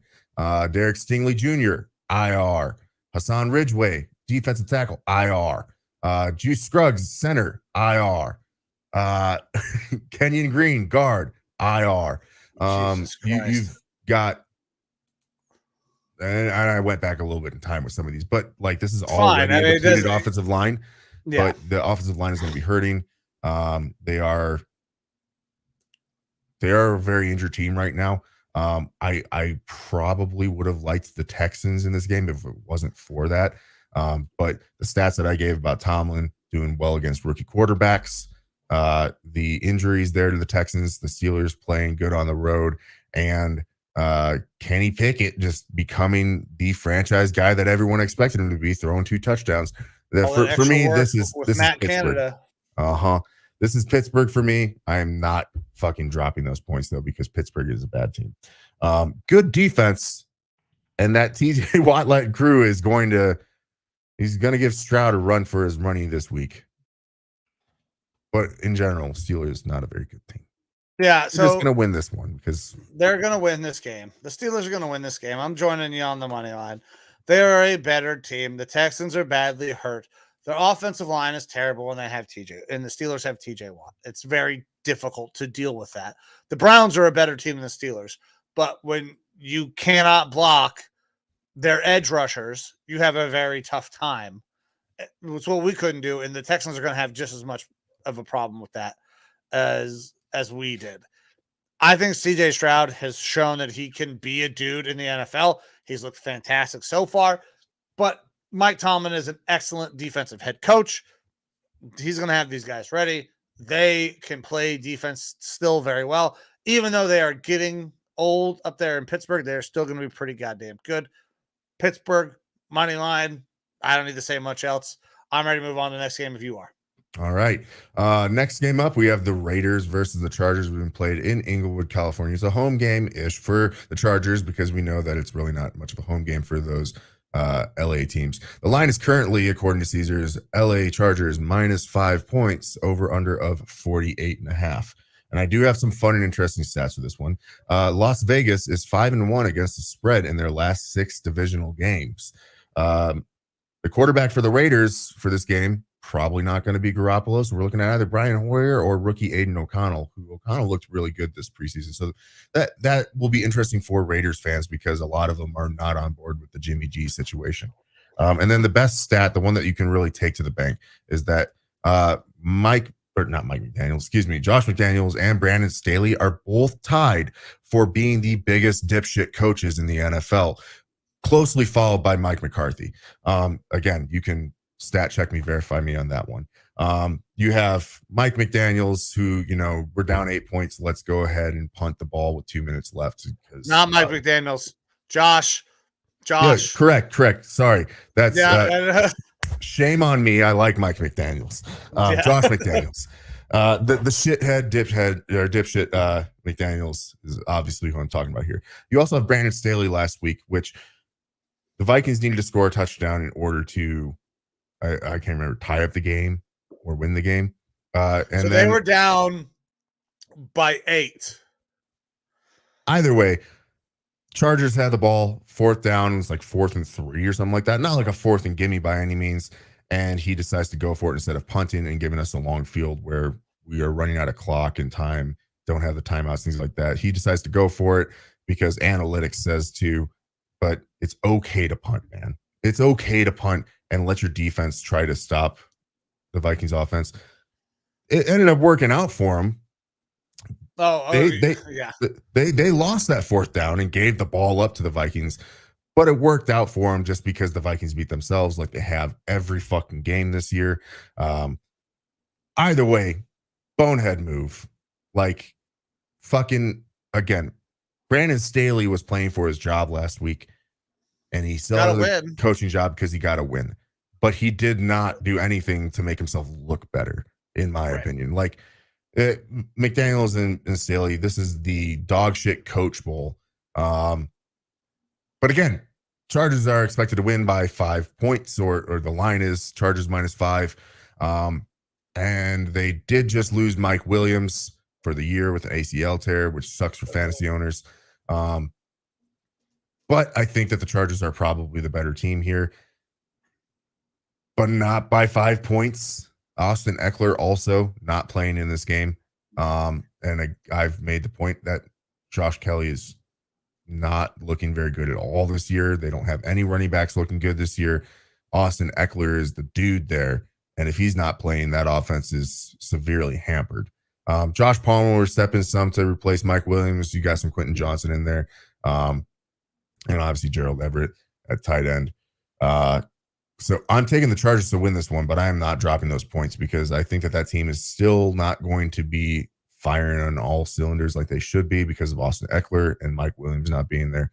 And meanwhile, the Raiders, especially if the Raiders are trotting out someone other than Garoppolo, you just don't know what sort of volatility you're going to have with the Brian Hoyer and Aiden O'Connell out there at quarterback. Yeah. And so, and I was mistaken when I said they were down. So the Raiders were down by 8 points and they kicked the field goal. Yeah. Because they needed 2 scores. Yeah. So Josh McDaniels is a fucking moron. Yeah. He has absolutely no faith in his offense or both, because those two things are not mutually exclusive. They're probably both true. Probably doesn't trust his offense, and he's a fucking moron. And then Brandon Staley also got lucky, but also a colossal fucking moron when it comes to coaching decisions. I do not see a way that this works out good for the Raiders throughout the entire year. They're going to trade Devontae Adams to somebody. Devontae is going to force his way out. He's already been loud enough in public, in the media, to kind of force that hand. All it's going to take is one shot at McDaniels and the play calling, and it's boom, done. He will be traded. they're a bad team. The Chargers are not a bad team. They're a fucking poorly coached team. They have more talent. They are a better team. So I am also hopping on the Chargers on the money line in a game that I can't wait. One of these two guys is going to be the first coach fired this year. Which one it is yet to be seen. But one of these two will not make it through the season. All righty. Wake up, Norwood. We have our next game, New England versus the Cowboys in Arlington, Texas. The line is Dallas -6 points, over under of 43.5. Dak Prescott, he is 22-11 against the spread as a favorite of more than 6 points. Also, the Cowboys are 9-1 against the spread off of a loss under Mike McCarthy. Again, dipshit. Cowboys are also 9-0 straight up and 7-2 against the spread in their last 9 home games. But this is a Cowboys team that went out last week and got their asses kicked by the They got fucking embarrassed. Cardinals. By the Cardinals, okay? Like, that kind of makes you take a step back, and everything now is on the table with this Cowboys team. But like, there was talks of the Cowboys and the 49ers being the class of the NFC right now because the Eagles haven't looked as sharp as they should, despite possibly going to another 4-0 record after this week. But then the Cowboys go and they're like, actually, we're not that good. We're going to lay one to the fucking Cardinals. So we can make some excuses. They had some injuries across the offensive line for the Cowboys. Trevon Diggs is now out for the year. A little bit of instability there. At the end of the day, you lost to the fucking Cardinals. That makes me question 6 points versus a Bill Belichick defense, especially when you've got a rookie in Christian Gonzalez who is looking really good out there for New England, who's going to be shadowing your best receiver in CeeDee Lamb. And I think we also saw something really telling there with the Cowboys. Their running back room is, and don't get me wrong, I am not a Zeke fan, but Zeke was good for short yardage and goal line. Tony Pollard is not. And Deuce Vaughn, he just physically cannot be. So we saw last week that they're not able to push the ball in short yardage situations because they don't have a running back that's capable of doing it.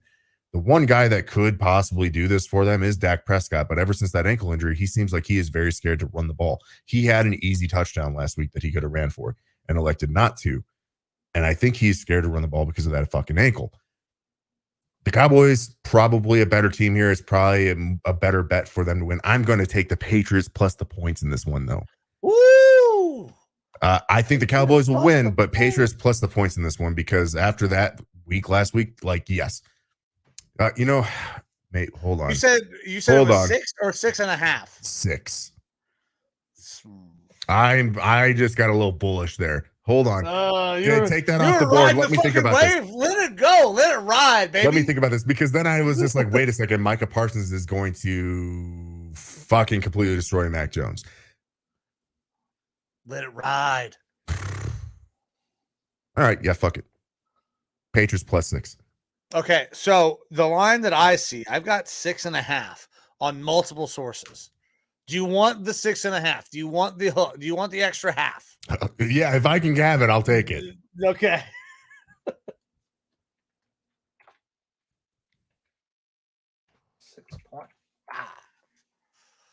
God damn it. I was going to be the one that did this. This is going to be my time to do this. Okay. Because I was also going to take the Patriots plus the points. The Eagles offense has not looked great. The Eagles. What the fuck I'm sorry, the Cowboys. Jesus Christ. I am confusing all my teams. The Cowboys offense has looked interesting to say the least. Like you brought up, they cannot push in the short yardage, which is, I don't know if they need Zeke back. The talk of, hey, they miss Zeke. Do they actually miss Zeke? I don't think they miss Zeke. The interesting talk to me this week is you got Schottenheimer for the Cowboys being like, they know all our signals. They've got Zeke. They know all our hand signals. Oh, Change every them. NFL team knows this shit about every other NFL team. Like, you see it's constantly, we're going to pick up a guy from the practice squad of this team that we're playing next week, and we're going to fucking learn a little bit of information. Also, you've got those big parabolic dishes sitting on the sidelines where they're pointing it at the quarterbacks as they're making calls and doing hand signals and stuff like that. Like, this is all on film. And you have analytics people at every fucking team that's listening to those replays. They're putting together shit. Like, it's not rocket science. Yeah, you probably have Zeke giving information to the Patriots about his 100%. old team. So does every other fucking team. Why are they bringing it up? Anyways, because they're worried. They're nervous. They're nervous. They are not. You go out and you lay a fucking egg to the goddamn Cardinals. You're nervous the next week. Mike McCarthy is coaching for his fucking life because they have got to make it deep into the playoffs. He lost his offensive play caller in Kellen Moore. Apparently, he needed to get out, and this team can't punch it in from fucking a yard away. I think that the Patriots have enough juice to keep this thing close. They are going to play a disgusting, ugly brand of football the same goddamn way that the Cardinals did. The same way the Cardinals were able to beat the goddamn Cowboys. I believe the Patriots can play that exact same type of game. They have a similar running back and a Ramondre Stevens. Like, they can do this. I think that the Patriots are going to keep this close enough. I don't think they win, but I believe that they are at 6.5. I'm taking it. If they lose by 6, fine. They lose by a touchdown, but they're not losing by 7. The Patriots are going to be good enough and play an ugly, dirty this game up enough that they are able to keep it close and cover against the Cowboys, who should win. The wild card for me is Micah Parsons. That is what gave me that little bit of a question there. Is like, I forgot about Micah Parsons. He's quite possibly the defensive player of the year right now, next to like him and TJ Watt and Bosa. Like, they're fucking, and Myles Garrett. Okay. So you missed the name. Okay. But like, he's got to be in that conversation. And you have to like triple team him, I think, to keep Mac Jones alive. I don't know. That is really, for me, the fucking wild card in this game. Like, if he's allowed to run free, the Patriots could be in for a long day. Listen, the Patriots offense needs another weapon for sure. They absolutely do. But the Cowboys, I don't think, I was kind of riding this train earlier, and it's like, oh, maybe they're not that good. And then I wasn't sure if they're good or not, because the teams that they have played have been dog shit. They beat the hell out of the Giants. Who they beat in week 2? God, I don't fucking remember who it was. I don't fucking remember. But they got a big win in week 2. And then they come out Jets. and the Jets. I mean, they played the Giants, the Jets, and the fucking Cardinals, and the Cardinals were able to knock them off.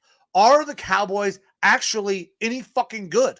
That was potentially one of the weakest first 3 games that they could play. And obviously that changed a little bit when you have Zach Wilson as the starting quarterback for the Jets. But as we know it now, that might have been the weakest 3 first games of the season for a team. The only way you could change that is you take out the Cardinals and you toss in the fucking Bears. Yeah. Because the Cardinals look better than the Bears right now. They also look better than the fucking Giants. Like, are the Cowboys actually any good? I'm not convinced. Pats plus the points. All righty. Well, that takes us to our next game. Joe Rockstar, wake up. We had the Cardinals and the 49ers being played out there in California. The line right now is San Francisco minus 14 points over under a 43.5. We talked about this before the show. Yeah. All right. Arizona actually is 3-0 against the spread this year. Interesting. But at the end of the day, Cardinals are outperforming where they should be. They beat the Cowboys last week. And they've been in every game, which is why they're 3-0 against the spread. Cardinals could absolutely beat this 14-point spread this week. Let's not leave this up to chance. The only thing that there isn't a chance of here is the Cardinals winning this game because the 49ers are fucking awesome. Don't overthink it. Don't overthink it. 49ers money line. Don't Okay, overthink it. How many times did you write that on your notes there? Just once in bold. Okay. Don't overthink it. Yeah, the 49ers will on win the this money line. 49ers on the money line is easily the smartest play of the week. There is no reason that they should not win this game. And at minus 900 odds, you're not going to make any goddamn money by betting it. But it is the right play. It is the smart play. Yeah, if you really are wanting to, I am not going to do that. I am not going to go quietly into the night. I will fucking fight. I'm going to take the Cardinals plus the points because they play everybody. You give me 14 points. you're doing Cardinals plus the points now? Yeah, I'm taking Cardinals plus the points. All right. I got to. That's listen, ballsy. we talked about it before the show. I was like, yeah, it's got to be 49ers. It's got to be money line. The Cardinals are actually better than we think. Well, look, I'll say this. The NFC West teams seem to play each other in divisional games a lot closer than people would expect. The Cardinals have been playing teams a lot closer than we expect. And then on top of that, you do have, I guess we could look at a little bit of injury issues potentially out there in San Fran. You have Dre Greenlaw, who's questionable. Jawan Jennings at wide receiver is questionable. Actually, no, he's listed as doubtful now. Elijah Mitchell is going to be questionable. The big one for me, though, Deebo Samuel's questionable. And I believe that this said Deebo's that last I saw was they're leaning towards him possibly not playing because they're playing the Cardinals. Get him healthy. That's true. But we'll see. So Cardinals plus the points, and with how the NFC West divisional games, they play each other a lot closer than they should. 14 points, that's doable. Yeah, I got to do it. Like, looking back, like, because we talked about it before the show, we were both like, yeah, 49ers, the money line. It's easy. We won't even spend time. It's so, they're better. I have, throughout the show, convinced myself, especially after talking about the teams that they've played, they're good enough. They can keep it within 14. Yeah. 14 is so many fucking points, man. This could be Vegas trying to bait. Yeah, I'm going with the Cards plus the points. All righty. Next up, we have our Sunday night game, Chiefs and the Jets, being played in East Rutherford, New Jersey. The line is currently Kansas City minus 8.5, according to Caesars. Over under of 41.5. The under is 8-1 when Zach Wilson has started his last 9 games. None of those games have gone over 40 points, total points per game between both teams. The under is 24-3 in the last 27 primetime games. This is what we've been talking about. Primetime football, for whatever reason, has been dog shit for like the past 2 seasons. Wilson also, he is 1-6 in his last 7 games, straight up and against the spread, averaging 188.8 passing yards and 6 touchdowns, 9 interceptions over that span. Since last year, when Wilson is starting, the Jets average 17 points per game. That is one better than those Titans that we were talking about, with them being dog shit. The difference is that the Jets have a lot of decent offensive weapons. Just a terrible quarterback that can't make much more than 1 point out of it. Yeah. Do we even really need? This is another one. It's like the Chiefs are. I'm dropping the points. I'm dropping the points. The fucking Jets, if they start Zach Wilson in this game, are doomed. They have got Trevor Siemian needs to play in this fucking game. Zach Wilson is going to destroy everything that the Jets fans and this front office has tried to build over the last 2 fucking years. Salah is doing a very bad job as the head coach. I love him as a head coach. I think he's doing a great job. And I think that he knows that his quarterback can't play, but he's not calling him out. He's not doing it the way he needs to do it. Everybody in that fucking locker room knows that Zach Wilson can't play football in the NFL. I think Zach Wilson probably knows that too. Saleh's probably Yes. trying to be the nice guy and be like, all right, we're going to keep giving you shots because we like you or whatever. But like, this isn't a nice person's sport. Like, you got to put out the best product. Yeah. And he's going to lose his locker room sooner than later. Honestly, if he starts Zach Wilson and Zach Wilson plays this entire game, he is going to lose the locker room. They're going to lose everything they've been trying to build there in New York. The Chiefs are going to dismantle this team because Trevor Siemian, while I believe he is an upgrade, it's not enough upgrade to keep within 10 points of the Chiefs. I'm dropping the points. I feel bad for Jets. I can't even bury Zach Wilson anymore. Like, that's how bad this has become. It's not fun anymore to say, I fucking told you so. Who is it that the Patriots had to just put on the IR not show up list? It was Matt Corral. Corral, yes. You think that he's better than Zach Wilson? Yes. We have not said a quarterback's name today that I do not believe is a better player than fucking Zach Wilson. Zach Wilson is the worst. The only guy that I would listen. Zach Wilson is Nathan Peterman. Would you play Nathan Peterman? I would play Nathan Peterman. I might. Is a question. That's a coin flip for me. That is the only fucking name that I can think of that is in the same vein as Zach Wilson at this point. That's how bad this has devolved. Yeah.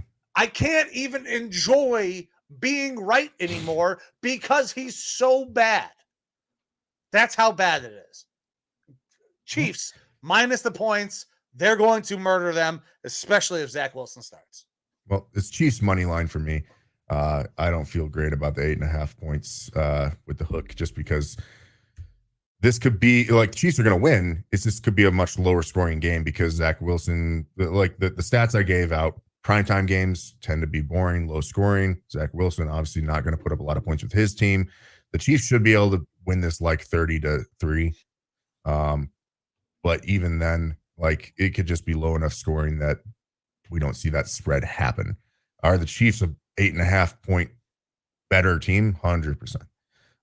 Jets do have a solid defense though. So if there's going to be one thing that's going to show up, it'll be that defense, and they could possibly hold Pat Mahomes and that team back a little bit. That's why I'm just going to take the money line. If they held the Chiefs to fucking 10 points, the Chiefs would cover. Fucking 10-0. Yep. But that's why I'm just taking the Chiefs money line because safe play. Monday night, we have the Seahawks and the Giants in East Rutherford, New Jersey. The line is Seattle minus 1.5, over under 47. Let me refresh this just to make sure that this line hasn't changed, because while we were doing the show, it has been listed that Saquon Barkley is not going to be playing in this game, which does make a bit of a change there for the Giants. The Giants are already struggling. Now, Breida came out and looked decent last week, but still not great. Still not Saquon. Updating here, it is Seattle minus 1.5 points according to Caesars, over under 47.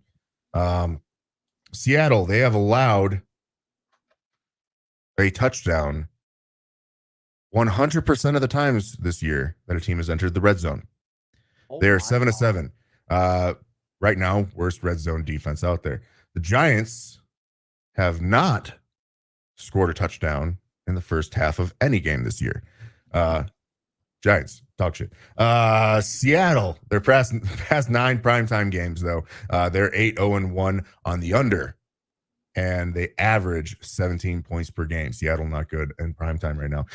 This is not a good-looking primetime game, even though I think the Seahawks are a decent team. The Giants are not a great team, but all these stats kind of lead us to say, hey, these are teams that are not performing optimally, and primetime games don't tend to pay off.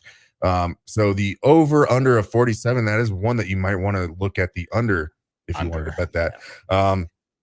But Seattle to me is the better team. They should be able to win by 1.5 points. I'm going to go ahead and say Seattle minus 1.5. I will drop the points on this one, even with that hook. I think that they are a 3-point or better team right now, especially when you are losing offensive weapons in Saquon. Darren Waller is the only guy that has to get covered out there. It's been rough for the Giants. Yeah, the Giants are not good. See, the Seahawks have been better as of recently. And listen, Gino is starting to kind of come into his own, and we're starting to see fucking Jackson Smith and Jigba start getting a little bit bigger and bigger role. This team is going to be very good once they get all of those offensive weapons meshed together. As long as Gino can hold it together, this team is probably a touchdown better than the fucking Giants are. Dropping -1, the point and a half, easy for me. Seahawks -1.5. I have to pee again because I have a diabetic grandma bladder, probably for the rest of my life. But go ahead and preference the next game, and I'll be right back. Well, the but next game are our two games. I know. So you want to go yours first, and then sure, and I'll be right back. All right, sure. I can actually move a little quicker now with the legs. That's nice. Very good. All right. So moving back into Sunday's games, we'll look at both my game and Mike's game. So my Minnesota Vikings 0-3 right now. Terrible start to the year, and we are looking at really just a rough set of games coming up here. We do have one that we should win this week here versus the Carolina Panthers, though it is in Carolina.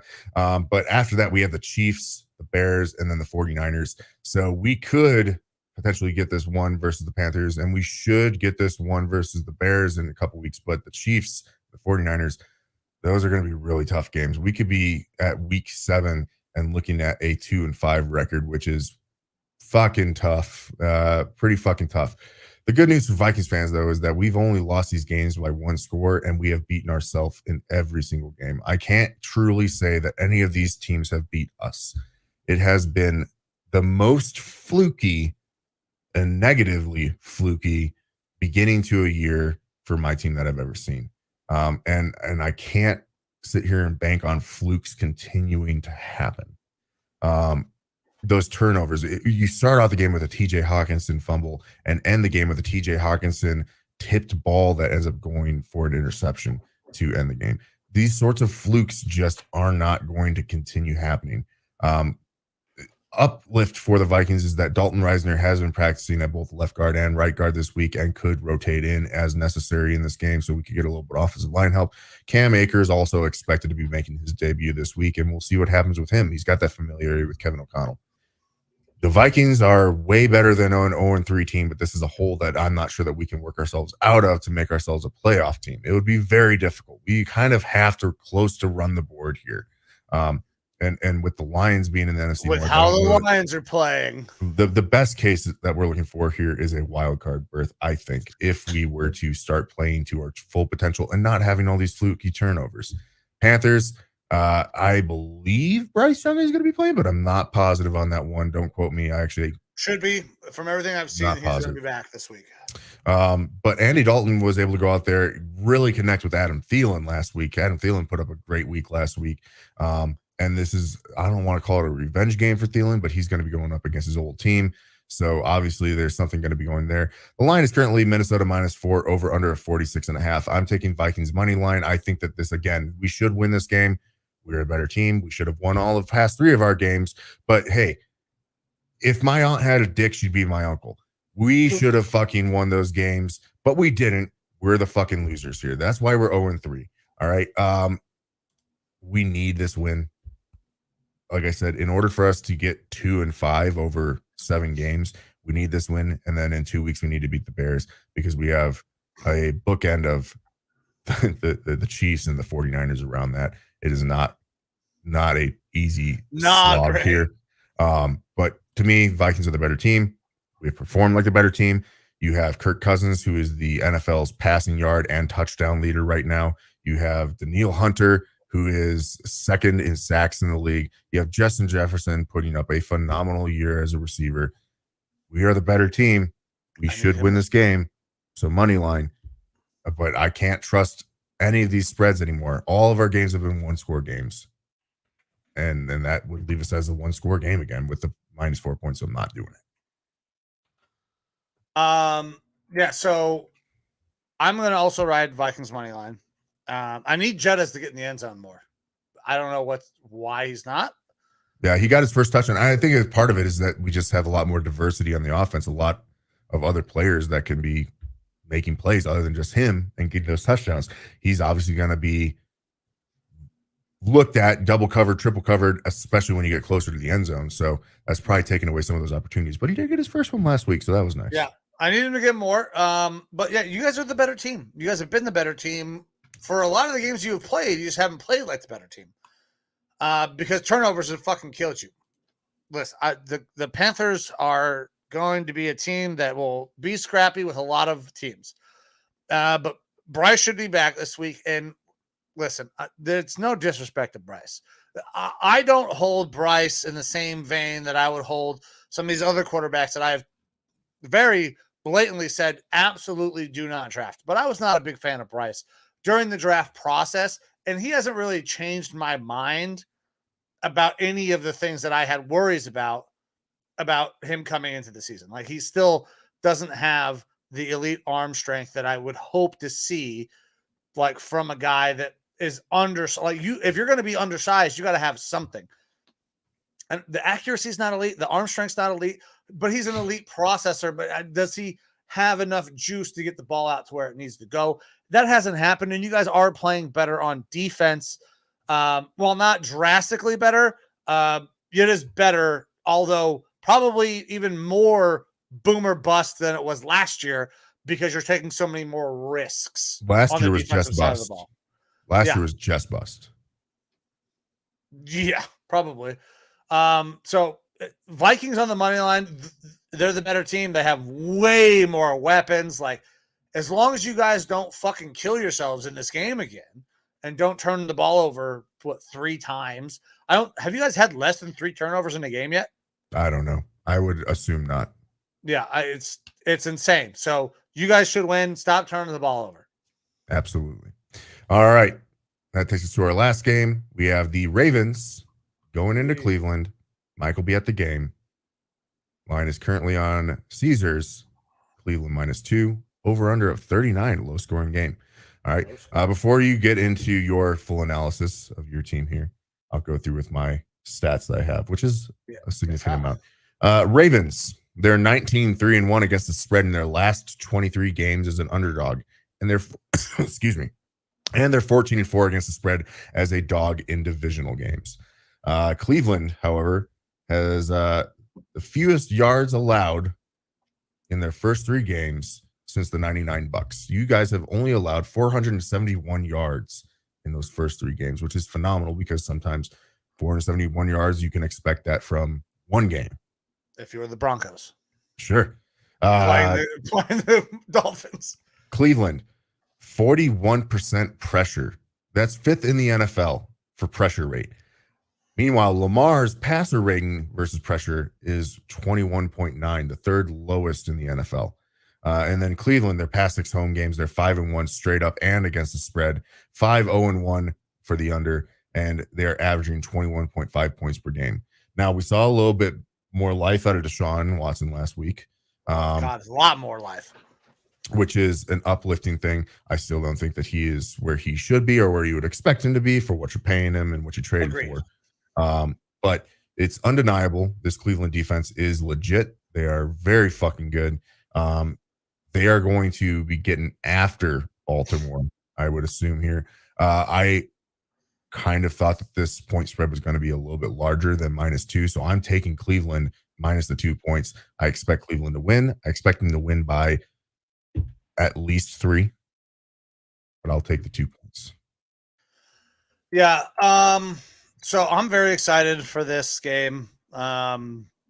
Just because we're going to get to knock out at least one game against our division for everybody before we hit a bye. So we'll know what we're looking at. We'll have seen every divisional opponent that we need to see go into an early bye, which does suck because our bye is next week. But we're going to have seen all of our divisional opponents. We're going to know what we're up against. And when you look at the teams, we're better than all of them. We're better than the Bengals. We were better than the Steelers, probably by a large margin, with the exception of Deshaun not getting rid of the ball. And when you lose the lifeblood of your entire squad, that's hard to bounce back from. Losing Nick Chubb in the middle of that game, knowing how severe that injury was, I don't know if we had any shot to bounce back and come back and win that game, even though we still almost won that game. The Ravens are missing key weapons. No OBJ, no Bateman. They have running backs that are hurt. All we're going to have to do is double Mark Andrews. And I don't see a way that we're going to have a problem with that offense. They've got Devin Duvernay and Zay Flowers. Okay, come on. Like, you telling me that our secondary has gone up against some of the best combinations of wide receivers, like the Bengals. We shut them down. No problem. Now, I'm not, the Titans, that was a little bit of a joke, but Pickens didn't get hardly shit except for one big play. We have the secondary to keep up with Zay Flowers and whoever the fuck we need to keep up with. And we're going to be able to bring a ton of pressure because they're going to run the ball. That's what this offense is predicated on for the Ravens. We're going to bring a lot of run blitzes and other types of blitzes. We're going to corral this Ravens offense. Lamar is still one of the most dynamic players in all of football. So I'm not going to say that we're going to blow out the Ravens, even though it has been done in the past. But we are a better team. And this defense, you talked about the numbers. I have been touting this defense since before the season started, that this is going to be one of the best defenses in all of football. I was talking about, I'm trying to draft this team for fantasy, their defense, because it's going to be so good. It's better than I thought it was. That's how good they are. We've only given up 400 yards in 3 games. Our offense, 471 yards in 3 games. Gotta keep you honest, Mike. Our offense has given up more touchdowns than our defense has. We are going to be able to beat the Ravens. We should beat them by a touchdown because we're going to play good enough stifling defense. And if Deshaun doesn't play, I'm still not worried because he's been out or resting his arm for the majority of the week. I still like our chances to cover 2 points, even if DTR starts. I was going to say, if he doesn't play, is DTR going out there? DTR will be the guy if Deshaun does not play or if Deshaun needs to come out. That'll be even more fun. Honestly, I'll be very excited. I kind of want Deshaun to sit. I want to see what DTR has. It doesn't change. It doesn't change the way I'm picking the game at all. No, agreed. Same thing, because I don't know that there's a huge gap between the two of those guys right now. Yeah. Now, Zay Flowers, do you expect him to go over or under 50.5 receiving yards against you guys? Oh, God. I mean, you'd have to think over just because the yards are so low. But, I mean, we held Jamar Chase and T. Higgins to 60 total combined. Sure. I think Mark Andrews is our bigger problem than Zay Flowers because he's a big bodied tight end. Are you trying to build your same game parlay for your Zay Flowers over under 50 yards? I did open that up and take a look at what Caesars was offering there. I assumed it was going to be closer to 80, over under 80, because I think that he can meet the 50.5 yards. So as the main receiving option, as the main receiver, Andrews, he should. But our pass defense has been so good. Like, there are ESPN Cleveland, the radio station here, I think it's 8:50 or AM or some shit. I should learn that because that's kind of where I want to go work when I'm done with school. But they have been trying to come up with a nickname for this Cleveland Browns defense, and none of the nicknames have been good. Like, that's the level that we're talking about this defense at. Like the Legion, the Boom, the Steel Curtain. Like, you don't get those kinds of nicknames typically unless you're really fucking good. And there are people that are already trying to give those nicknames. So 50 yards is like right there on the cusp. Like, we held Jamar Chase to less than that. Granted, weather was a factor in that game. But, well, either way, I'm laying the points for Cleveland. I believe you are as well. And that kind of wraps up our games for this week. One other note and one other question I kind of have is after this week, we're going to be looking at the return of a Jonathan Taylor and that whole situation out in Indianapolis. What do you think ultimately ends up being the conclusion there? Because those games that he was on the PUP, because it was the PUP, not IR, actually do count towards the tolling system. So he only needs to play 2 more games technically to meet the 6-game minimum threshold in order for his contract not to be tolled into next year, allowing him to become a free agent. He will not be played or be traded because of that fact that you just brought up right there. Well, the other thing is that he is still looking for that trade potentially. And the rumor mill has the Colts looking for now down to a high second round pick for him. Yeah. Because Zach Moss has performed pretty damn well. Yeah. So after they tried to fleece everybody and they played their hand, they did what they had to do to try to get as much as they could. Now they're going to have to take what they can get because they can't pay him to only play because they're not making the playoffs this year, right? Fuck, maybe in that division. Maybe. This is so. I bring this up because I do think that there is a possibility that he could play for the Colts. But I don't, man. I think that relationship is so fractured. Well, I mean, he'll play at least a couple games, and then he'll get injured. Yeah, he'll play for a couple games just so he can get his accrual of the season. Right. But will they let him play? Is the question. It is not outside the realm of possibility that ownership comes down and gives the fucking hand of God. You will not play him. He is an inactive fucking healthy scratch. All right. Well, if he were to be traded, where do you think the most likely landing spots would be? Because for me, I think what makes the most sense is the Ravens. They've got running back issues. Yeah. They're a running team. I don't like that. I don't even want to talk about this because that makes a lot of sense.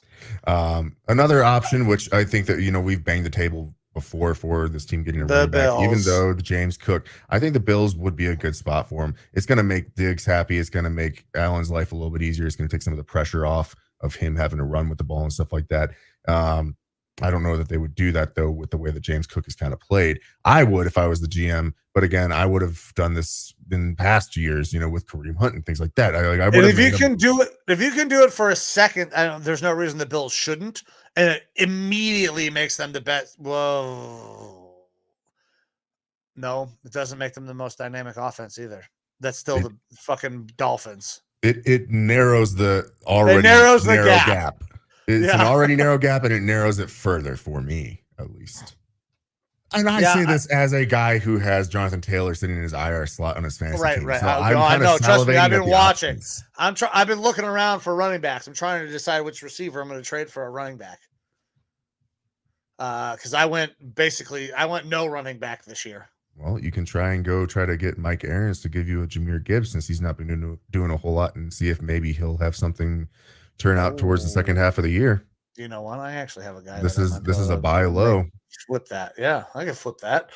No, it'll be interesting to see how the way this works out because the dynamic. Or maybe you talk to a William Coleman about Austin Eckler. You'd have to give up a little bit more, but Eckler hasn't done anything for him this year. He's just been sitting on the bench. Hurt. Yeah. Interesting. I'll go look around in our fantasy. By the way, we are playing each other this week, and you did not have a great start to your week. Well, I mean, I fucked up. I fucked myself in the face by picking up a Packer and playing him at tight end. Yeah. 1 catch, 1 yard, out with a concussion. It is what it is. I mean, Dalton Kincaid hadn't been doing a whole lot for me fantasy-wise so far. This just seems like a drought of a year for tight ends in fantasy. That's Travis Kelce is going to have to deal with. Travis Kelce is about to start lighting it up, but that's a topic that we have not talked about. That's the way we're going to end the show today. God. But the Jonathan Taylor thing before we go into the Travis Kelce and get the fuck out of here. I don't know that he plays for that team ever again. I think there's got to be a trade. Somebody is hurting for a running back. I thought the Browns may be interested in doing that deal. It appears that we are not going to do that with the signing of Kareem Hunt. We're going to roll with Ford and Hunt. That works. Devontae Adams, a guy that is possibly going to be traded. I think the Patriots are a prime candidate to go and get him. Another candidate that has been brought up would be the Browns. I'm all for bringing in Devontae Adams. I don't know how we make that work, No idea how that. I don't know. I have no idea how the fuck I don't think that you would guys work. have the juice for it. Yeah, I don't think we do either. But yeah, it'll be interesting to see the way the Colts and the Jonathan Taylor situation works out, because I do not think that he plays for them ever again. And I said that before the season. It's gotten so contentious that I don't know if you can do anything about it. Sure. But let's talk about Travis Kelce fucking introducing all the Swifties of the world to the NFL, and how awesome it was to watch Taylor Swift screaming, "Let's fucking go," in the Kelce box. I am a huge Tay-Tay fan. I will ride and die for Taylor Swift. And I also, as much as I do not want the Chiefs to win another Super Bowl and have another dynasty, I am obligated as a fan of all things Cleveland to root for Travis Kelce, as he is a graduate of Cleveland Heights. I want them to make sweet, sweet babies who are really good at football and playing the guitar and singing country songs. I think this is a fucking awesome thing for the NFL, because viewership and jersey sales went through the goddamn roof last week. They did. I am kind of impartial on this. Like I love a good set of memes. I like the little like side jokes and stuff like that. Like right now, the meme thing going around is the guy from King of Queens, fucking the actor or whatever, just being like that sort of, like, all those are killer to me. I'm loving that. I'm loving that more than the Taylor Swift and Travis Kelce thing. But to quote Ian Eagle, Kelce was able to find a blank space with a score. He threw that one out there last week at the game, which was fan-fucking-tastic, obviously in reference to Taylor Swift's 2014 hit. I've never been a Swift fan. I've never been a Taylor Swift fan. But it's not that she doesn't do good music or anything like that. It's just not my fucking style at all. So I like Travis Kelce, though. And I think that the whole circus around it is not too much for him. And I think that it is funny. The Kelce podcast, between the brothers, where they went over it, was pretty fucking funny too. Jason being like, "How does it feel to be put on the map finally?" And Travis being like, "Yeah, there's fucking paparazzi outside of my house. Never had that happen before." And he was like, "How'd you know there were paparazzi?" And he's like, "There's dudes with fucking cameras yelling my name." Like, that never happens. It's paparazzi, man. Like, it was pretty funny. It's entertaining. Do I really care about it? Not too much, but I mean, we'll find out about it on Taylor Swift's next album when she fucking starts. Yeah, when they inevitably break up, the fucking banger album that is going to come out from Taylor Swift is going to be amazing. And I can't wait to watch Travis Kelce put up a fucking 1,500-yard, 12 touchdown season after the breakup. Just for revenge tours for both. I'm here for it. Nice. All right. Well, with that, you got anything else you want to go over before? I got nothing, brother. I appreciate you. And this was a fun show. A little longer than normal, but it was a good time. I mean, yeah, we went it kind of hard in the paint on some of the stuff early on in the show, and went into detail with some things. So it was a good one for sure. Definitely love doing this show. A quick programming note, and I can't guarantee it's going to happen, but I'm going to attempt to try to make sure that we get a post games recap tomorrow night, Sunday night. It might not be posted until very early in the morning, Monday or something like that. We'll see. But it's something that, Mike and I have talked about. It's something that we kind of want to try to do. And it's going to be very short, very condensed, like 15 minutes, hopefully. That is going to be a lot more focused on fantasy football for those of you who are looking for waiver wire ads, things like that, for the following week. Obviously, it won't include the Monday game because it'll be done on Sunday night. But something that we want to kind of try to get out, so that way on your morning commute on Monday morning, you got something to listen to that'll only take you 15, 20 minutes to try to get a condensed version of what happened in these games, the movers, shakers, things like that, highlights, lowlights, etc. So I'm going to try to work on that tomorrow. We'll see. It's a beast that I've never attempted, and so we'll see how it goes. Just because that's a lot of games to watch and cover. Normally I have, 4 or 5 days to kind of look through things. So to try to get it all condensed into one day would be interesting. And it would just be super difficult for Mike to regularly be able to do this just based on time frames. Like, it'll be way late at night for Mike. So if he can be there, he will be. Yeah. If he can't, no problem. We'll just try to rifle through some of this stuff. Yeah, man, I'm pumped to have this little aspect, and I'm pumped for you, kind of your own thing for the most part. I'll join if I can, when I can, because it is so fucking late. But I think it's going to be a great thing for our brand to kind of get that out there. So I'm pumped for that, and I'm pumped for you to kind of take the reins and fucking let that roll. Alrighty. But yeah, man, that should be it for us today, and then we get some football going on tomorrow. Hell yeah. I mean, I'm excited for this weekend, and I am excited. Oh, man, it just ended. Colorado makes a valiant comeback, lose the game to USC 48-41. So they did make a little bit of a comeback. Could potentially see Colorado making their way back up into the top 25.